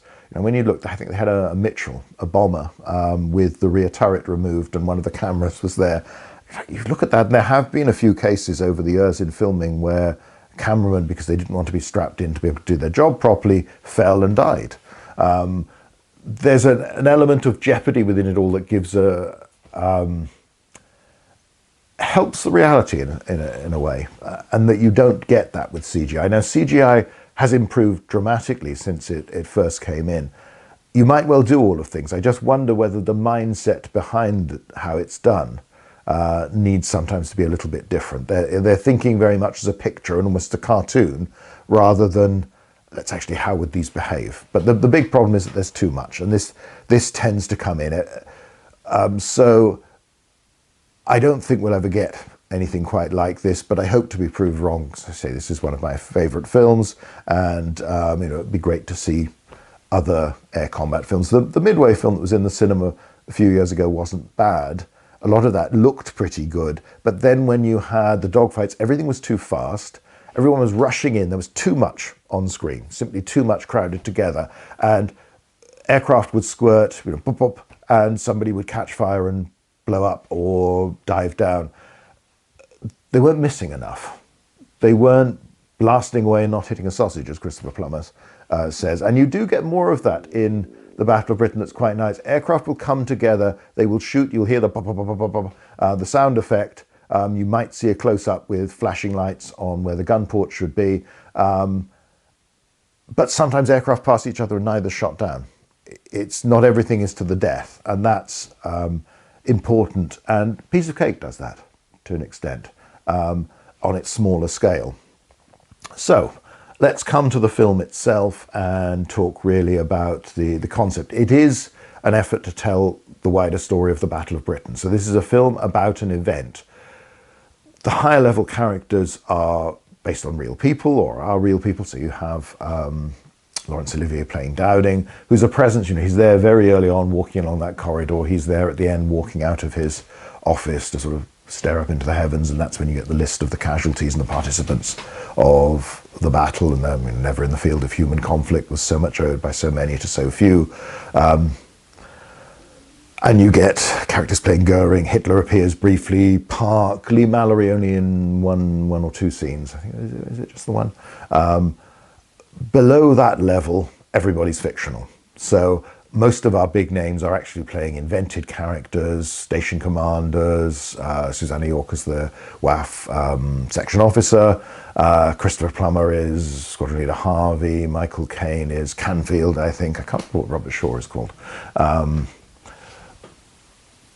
But their stories are presented as typical. They are not representing, twice in the film you get Aldertag Eagle Day, and you get the date, you get the 15th of September, Battle of Britain Day, for the big dogfights over London. But other than that, nothing is tied down to a specific day, and nearly all the events are typical rather than, I suppose one that is based on a real incident is with the Poles, with 303 Squadron, when they see a training flight on the board, try and direct them away, and it's the famous repeat please, when the RAF officer who's leading them starts to say, steer GRE 390 or whatever it is, away from the Germans, and they're chattering away in Polish, and you hear Nazis, Nazis, and all this sort of thing, and then they start one by one to peel off, saying, repeat please, until he finally turns around and realizes they've all gone to attack the Germans, and he follows them.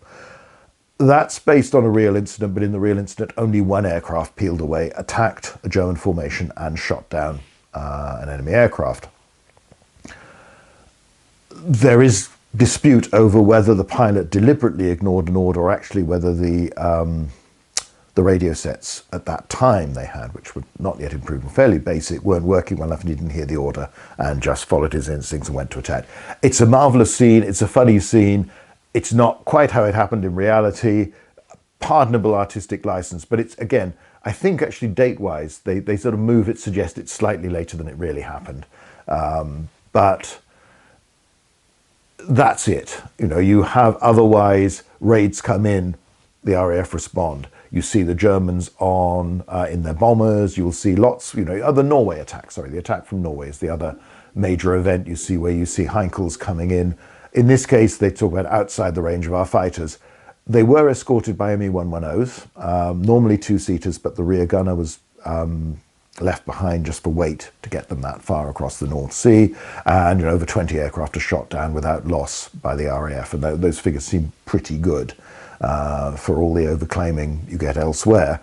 And after that, there are no more mass raids from that direction, because they realise that Fighter Command does have squadrons in the north. And one of the failures they sort of hint at in the film is that he's claiming we've destroyed half the Royal Air Force. German intelligence wasn't good during the Battle of Britain, and they consistently got wrong the number of fighters still available for Fighter Command.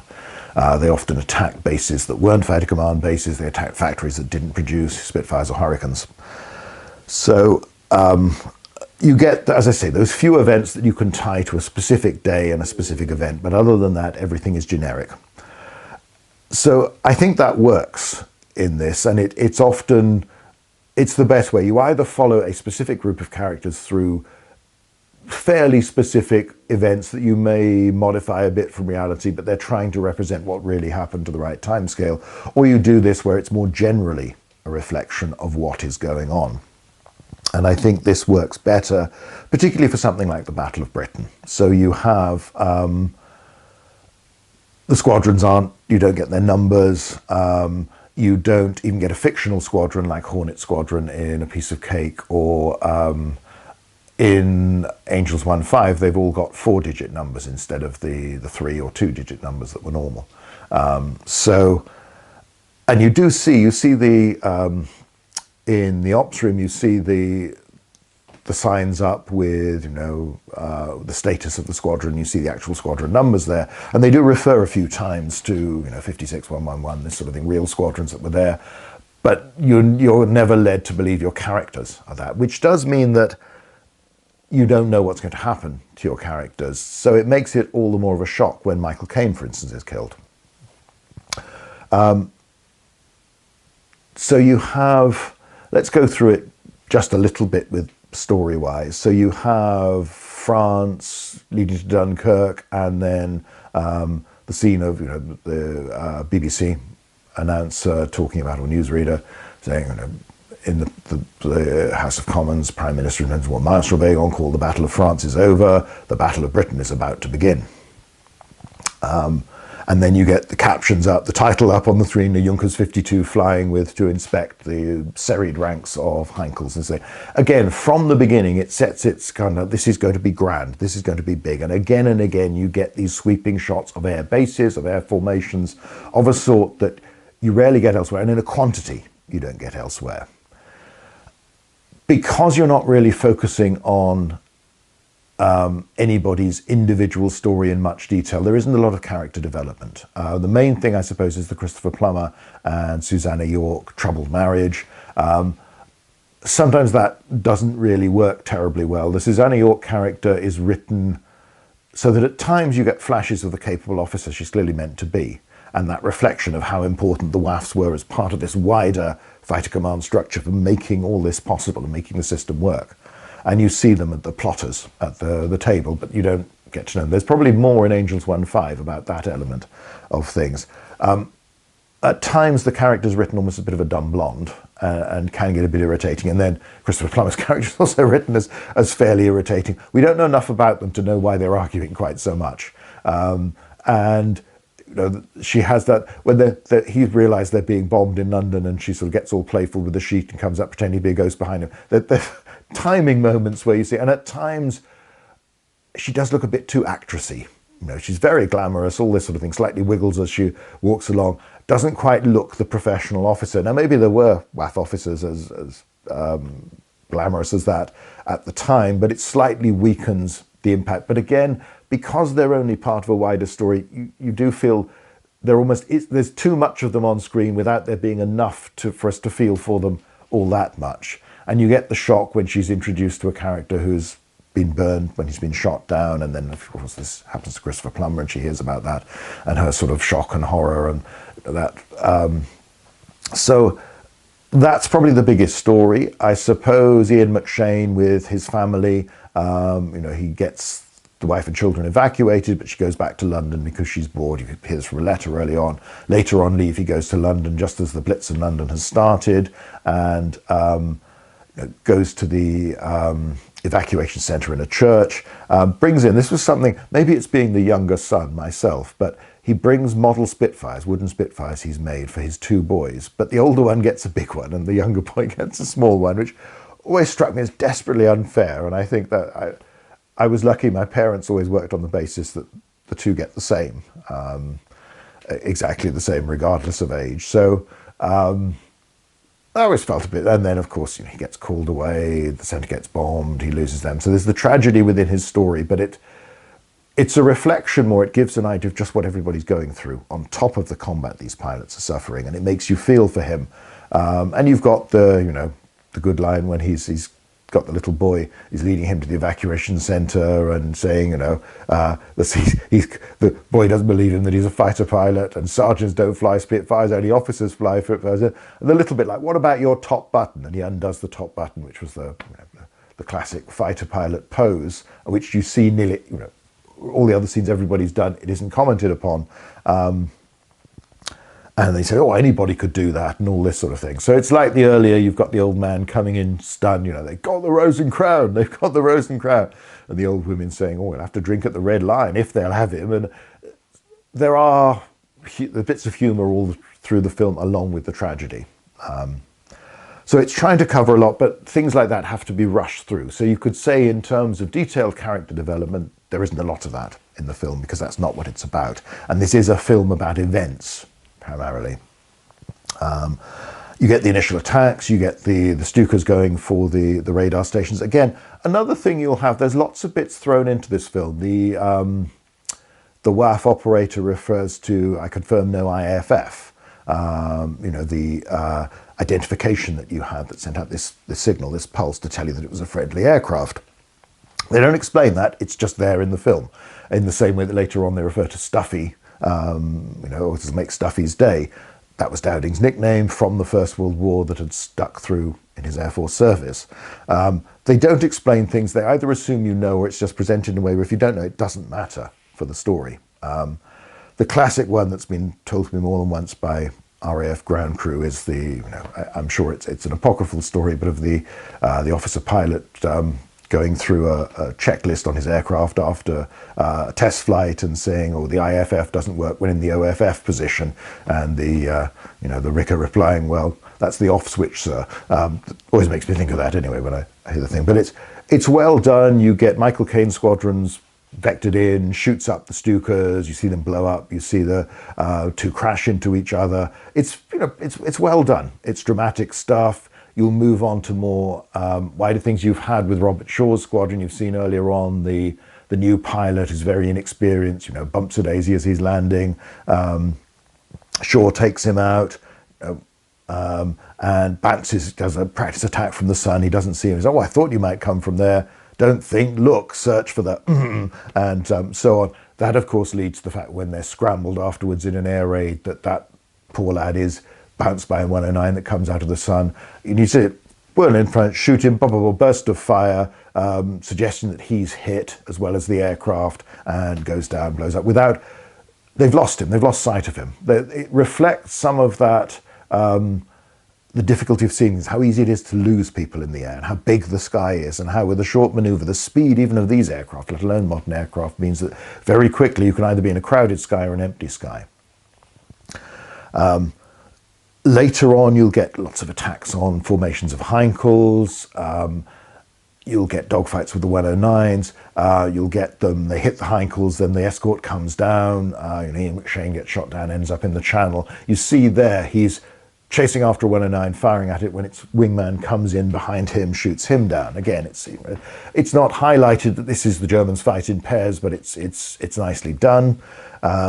Later on, you're going to get the airfields being bombed. There's the nice bit with Kenneth Moore sort of ticking off Susanna York, you know, about gas mask cases. They're not handbags and all this sort of thing, being very stuffy. And as he's doing this, behind them in the distance, these huge explosions come up as the bombers come in.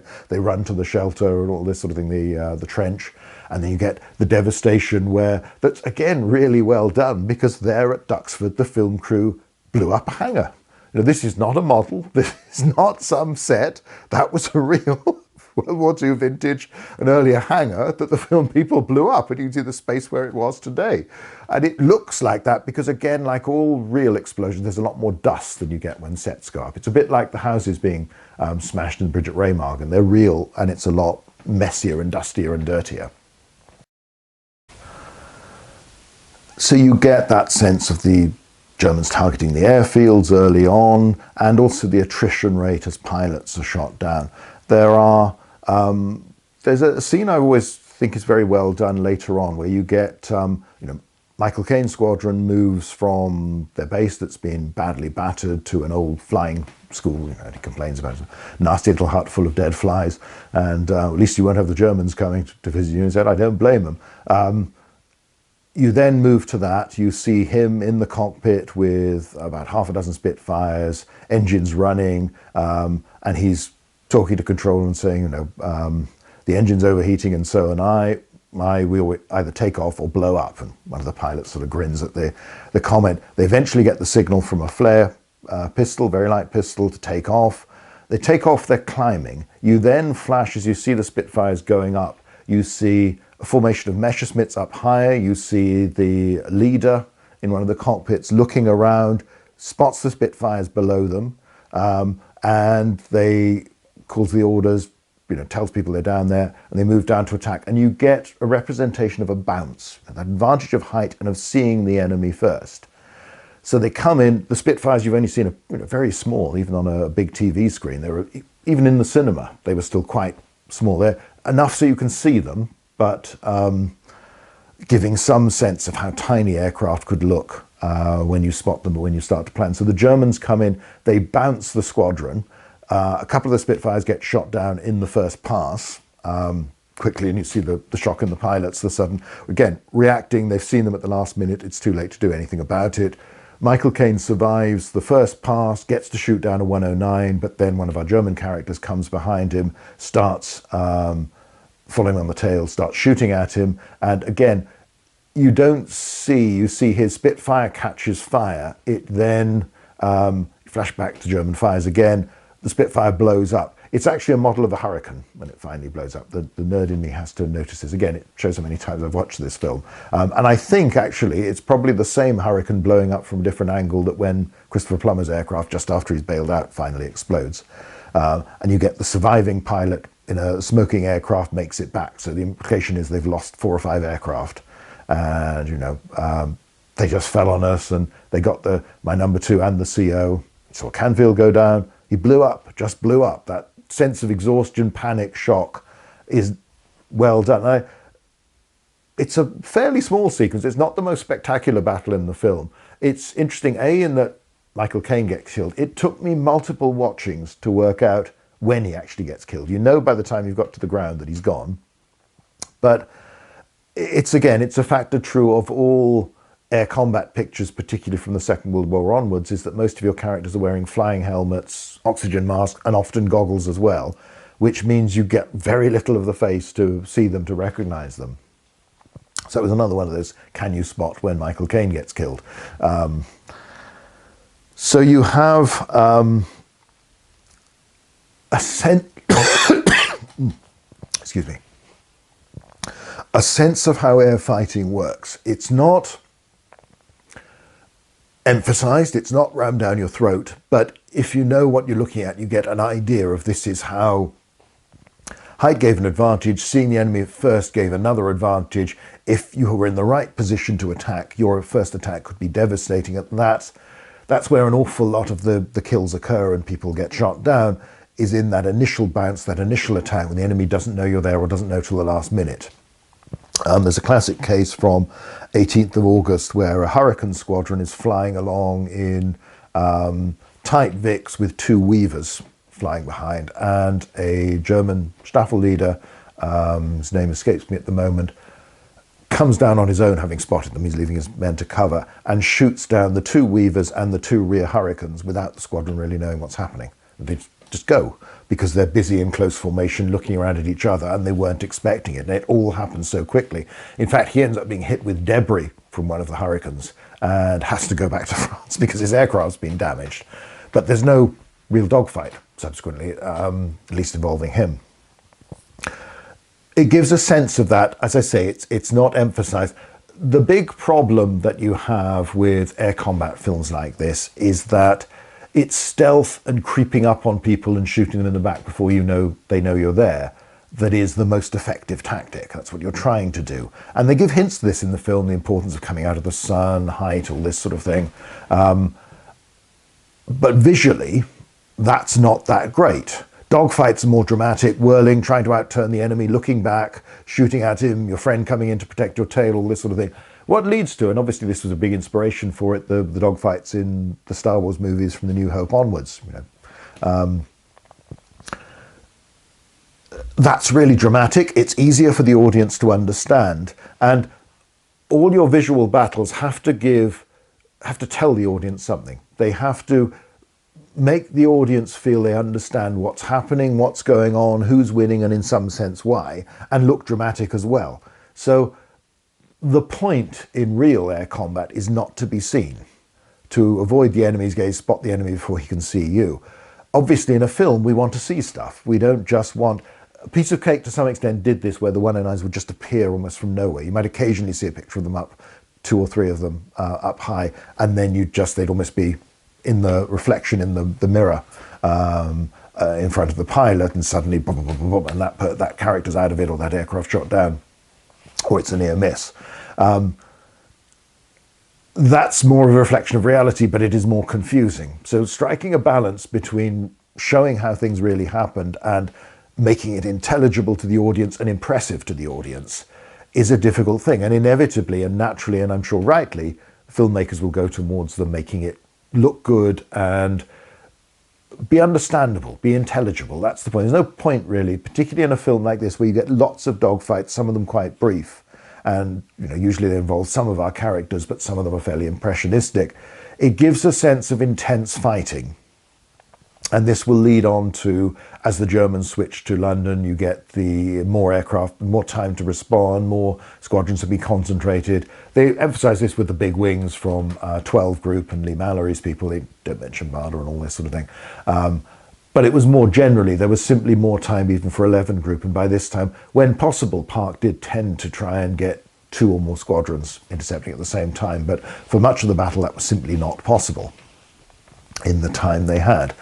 So you get these Spitfire and some suggestion of, this is where you see some Hurricanes again for the first time since the Poles appeared, coming in, concentrating, attacking the Germans en masse, and the huge dogfights that moves into not the first one, but then the Battle of Britain Day, and you get the Walton score, the Sir William Walton score, Battle in the Air, or Battle in the Sky, whatever it's called.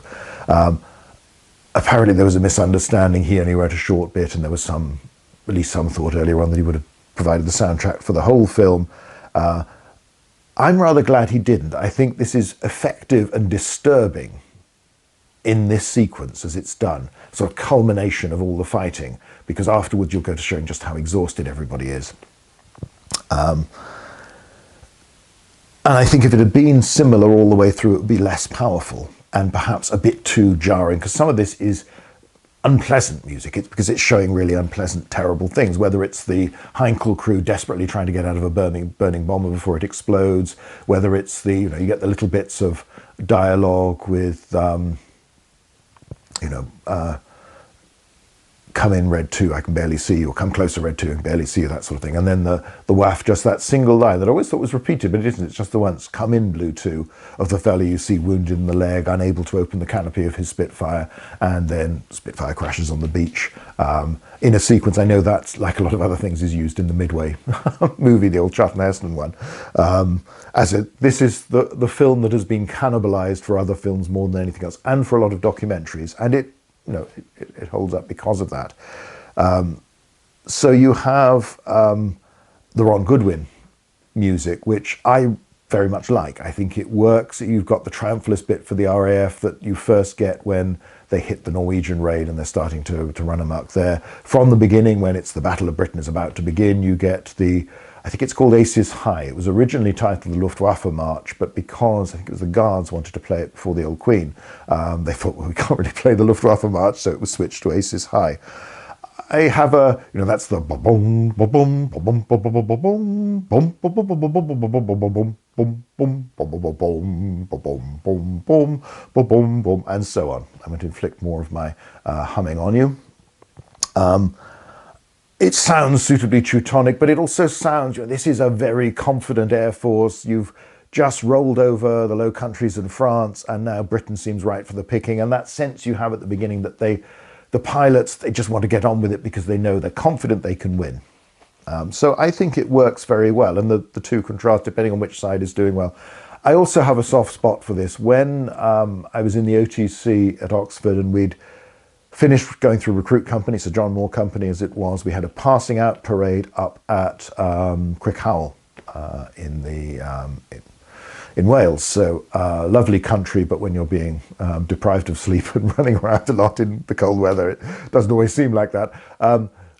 We did a rehearsal for the passing out parade the day before the actual thing. And at the rehearsal and at the real thing, because we had a company sergeant major from the Irish Guards, he'd pulled strings, and we had the fifes and drums of the Guards Brigade came to do this. And there is a great lift if ever you're marching with music. But when you've got the fifes and drums of the Guards in front of you, you throw out your chest and you feel about 12 feet tall and irresistible to women and all of these things. You just feel that you're impressive. When they were doing the rehearsal, they changed it for, I think it was one of the Irish Guards marches on the actual parade. They played the Luftwaffe march, H's high. So even tweetering away with fifes and drums, that's very impressive. So again, it's like a lot of things with this film. There's just these personal connections that make me particularly fond of it. So I think the music works as it is, and I don't think it would have been better with an all Walton score. I think that it makes that more powerful when it comes. And you have that sense, again, because these are air battles, it's not as if, if you're filming a war movie set on land, people can defend a position, defend the bridge in Saving Private Ryan, the Alamo afterwards, and you can see the progress. This is the sky. You're fighting in the sky. Yes, you can show the effects of bombing on targets, whether it's airfields, whether it's London. But it's not the same. Every battle will to some extent look the same, with the same aircraft clashing again and again. So you have this build-up, this crescendo, this sort of quite a lot of sequences of terrible fighting with both sides losing a lot of people. Some surviving, some parachuting off. You've got the famous one with the Polish pilot mistaken for a German and let off at pitchfork point because he says English sounds so accented, and then later on the payoff you see him reading this phrase book. You've got Edward Fox coming in the greenhouse, and the little boy rushes into the house, brings out his father's box of cigarettes for him. Always notice that little boy, the tie of his school was the same as my college tie at Oxford. I assume there probably is a genuine school with that tie, I don't know.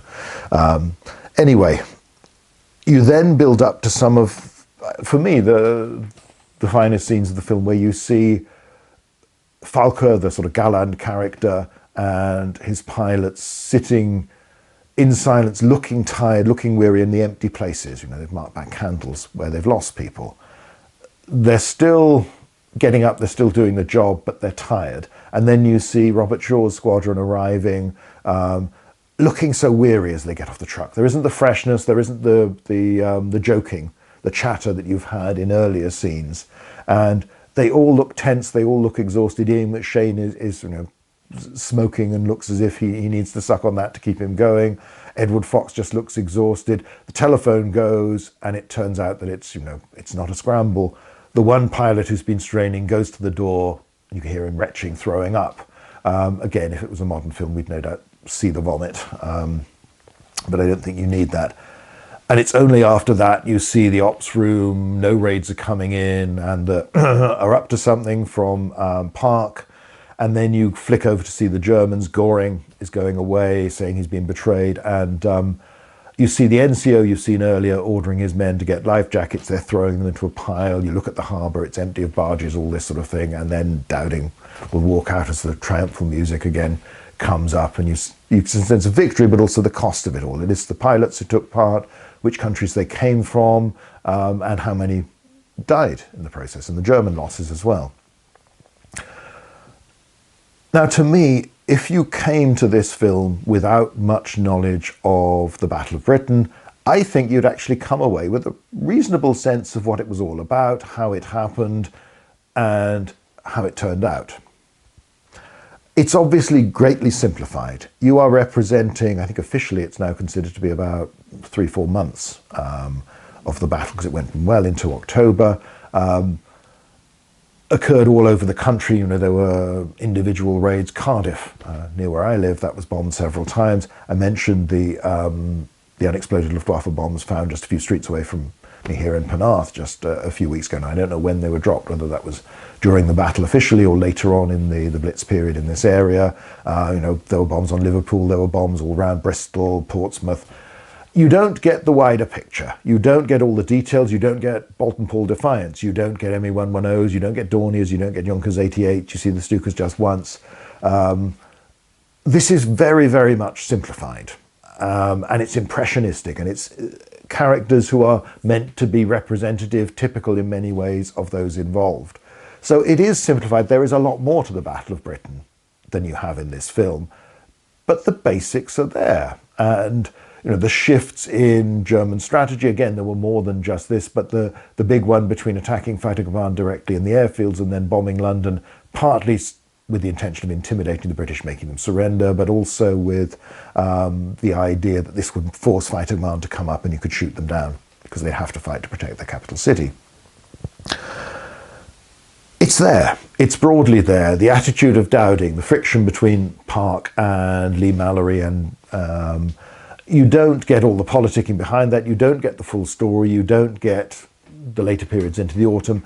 It didn't finish quite as neatly as the film finishes. So there are issues with it. There are other things, again, no doubt people would have wanted this to be mentioned early on. You've got a lot of the haircuts look much more 1969, particularly the women's haircuts, but some of the men have rather longer hair than you see in the photographs. The wafts in particular, it stands out because they've just got hair that doesn't look right. The doorbell on Robert Shaw's house that is clearly post-war and just doesn't look right. And you could say, well, yes, it's not quite the right aircraft, but it's as good as you're going to get. You're not going to get these numbers elsewhere. And there are more more Spitfires than Hurricanes simply because there weren't enough Hurricanes around by that time to fly them a lot and represent them as squadrons. So when they appear, they do appear, at least, and they do talk about them, but it's mostly a Spitfire story. So it's exaggerated, it's simplified, it's doesn't reflect all the detail, but it still tells the story pretty well. And obviously my taste for this is probably above average. It's got lots of action. It's got the most impressive dogfights, I think, pretty much are out there. Certainly consistently in the sense of large raids and large numbers of bombers and fighters clashing. You get in this, which you don't really get as convincingly anywhere else. So on all those points it scores. Maybe some people would want more story, more human element, and less of the dogfighting. For me, this has got to score highly as one of those films that tries to represent a historical event and does so reasonably faithfully. And enough, as I say, to give you an idea. If you didn't know any more, then you would learn something about the Battle of Britain. It wouldn't be far from the whole story, but you would get many of the basics there and right. So for me, it scores on all these fronts, and this will always be the classic, the best Battle of Britain film, though many of the others have their points and do different things. This is the big one, and it scores highly in terms of how you represent a historical event on film, on screen. So I'm not sure this is ever going to be surpassed for the Battle of Britain or even for other similar Second World War actions. But I'd love to be proved wrong. I'd love for there to be stuff that's as good or better coming out in the future. So, who knows? Maybe that'll happen. Now, finally, I suppose to sum up, I'd just say again, I think the Battle of Britain is an important event. When I last heard, I'm not sure whether, there was only one of the few was still left alive earlier this year or last year, Irish pilot. That generation have gone. This is 85 years ago. That's why I thought I'd do this video this September, a couple of days after Battle of Britain Day. This was an important event. It was a big event. There's probably not going to be anything quite like this. Again, even if you look at Vietnam jet combat, you didn't get the numbers involved in the area because of the speed of everything. You will get some quite large engagements and dogfights, but never quite on the scale of the Second World War again. But obviously they get even bigger with the 8th Air Force's campaign against Germany. And we've had Masters of the Air, nice attempt, well-intentioned. For me, didn't quite work, but then it may well for other people. And if it introduces more people who didn't necessarily know about this to have a sense of what the 8th Air Force and those crews went through, then it's done a noble thing.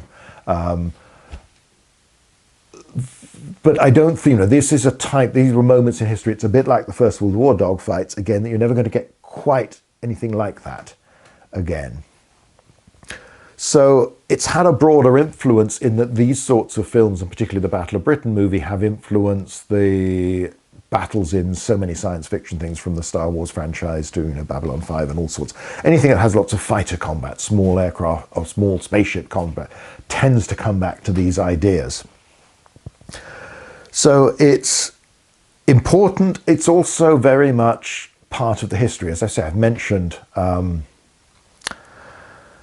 family connections, family stories, things passed down. Now, the historian in me will say that a lot of these have probably become a bit garbled in the process. I wouldn't want to use them as straight history, but nevertheless, for me, there still feels this one generation away connection. And there were people around when I was young for whom this was still very fresh. The fact that, as I mentioned earlier, you had these unexploded German bombs found just a few streets away, a couple of weeks before I made this video, and they moved them to the rugby field, sports ground on an open patch of town, and did a controlled explosion. And I was sitting in my garden reading at the time, heard that, and I spent enough time at Lark Hill and near other artillery ranges. It was just, oh yeah, that's high explosive. It's just a different sound to that crump. But if you walk around, not on my front garden, but around the corner, you will still see on the stone walls in front of most of the houses the sawn off nubs of the iron railings that were cut down to be used for scrap during the war. You see all these connections. It's still just about here in Britain. And as I say, I've heard stories while I was doing this, these videos that I've put together as one longer video about different films. I was chatting to a friend who mentioned his father telling him a story of being in a school playground in Cardiff when an aircraft came over so low they could see the pilot, and all the kids were waving to it till it went over and they realized it had German crosses on it, that it was actually a German bomber. Come back to the Battle of Britain film, where you've got those boys in the Thames and are mudlarking, and it's Messerschmitts. No, they're Einkels. Messerschmitts. No, they ain't. They're Einkels. It involved people. It was visible. It was dramatic. It was also important. Whatever you say about the history, whatever you say about the practicalities of Operation Sea Lion, if Britain's spirit had broken and people didn't know that it was going to last, that people would not be panicked by the bombing, because that's what everyone before the war had told them would happen. And it's what had rather happened in Rotterdam and elsewhere in just recent months. They didn't know that Fighter Command would fight as effectively as it did, and would get past those stages of exhaustion and being worn down. They thought the Luftwaffe was stronger than it really was, but the Luftwaffe, yes, it faced many problems. Yes, its aircraft were weary. It was on newly set up bases. These were very skilled, very confident pilots who fought very hard. And you can go back to Michael Caine talking about the argument between the historical advisors on the Battle of Britain film. Galland and others could make a case that the Germans didn't lose the Battle of Britain, but what they didn't do was succeed. It's a victory because in the end they had to do more than just fight to a draw or a stalemate and be able to keep fighting, which they were in. They could keep on doing these raids, but the return on them was so low. But Fighter Command was unbroken. The general spirit within Britain was unbroken because Fighter Command didn't collapse under this strain. And when you think back, both the Hawker Hurricane and the Spitfire were developed by private companies, yes, with government contracts, but a lot of that wouldn't have happened unless there were people pushing for this and thinking we might need this in the future. Lots of chance elements, uncertain things played into Britain being as ready as it was to deal with this. So for me, the Battle of Britain is still one of those important dramatic events. It's something that, well, I've certainly told my son about and hope he understands, and I've shown him bits of the film and all this thing, and maybe one day we'll watch the whole thing when he's a little bit older. It doesn't have the same resonance for him, but it's an important part of knowing about history, of knowing about Britain, of knowing how we've got to where we are and why we're still a free democracy. These things, it can all become hackneyed and people can get cynical and all this sort of thing, but it doesn't stop that basic truth. And it's interesting that the director of the Battle of Britain film later regretted not making it stronger in the film, that behind the Luftwaffe of essentially these young men, very much like the RAF pilots, keen, eager, patriotic, trying to do their bit, behind that lay the Nazis. You get the scene with Hitler and the rally, you get pictures of Goring, but emphasize that if the Germans had won, if Britain had fallen, it was not the nice fighter pilots who would have been in charge and bomber crews, it was the Nazi party. So you've got to remember that. Whatever cynical views you might come out with, remember what this war was about and remember the cost of it all. And the best films, whether it's Angels 1-5 or The Battle of Britain, Piece of Cake even in its cynical way, show the sheer cost of it all. The exhaustion, the strain of these youngsters, because they were very young indeed, most of them, who would several times a day get in an aircraft, climb up to the height of Everest or more, fight for their lives, try and kill, stand a good chance of being killed, come back down, rest, do it again, and then do it again the next day and the next day, and not knowing and seeing their friends killed, disappear, burnt badly, wounded badly, maimed, cracking up, all of that going on, and somehow they kept going. So this is an important thing to remember, what all this cost and what it meant for us generally. So this, more than the other war films perhaps I've looked at, has a particularly strong emotional element to it. Perhaps that's me being British and being of my age and having parents who lived through this, were witnesses as children. So all in all, I think it's important, and that's why I wanted to have a look at these films. So anyway, that's it for today. Thanks for watching.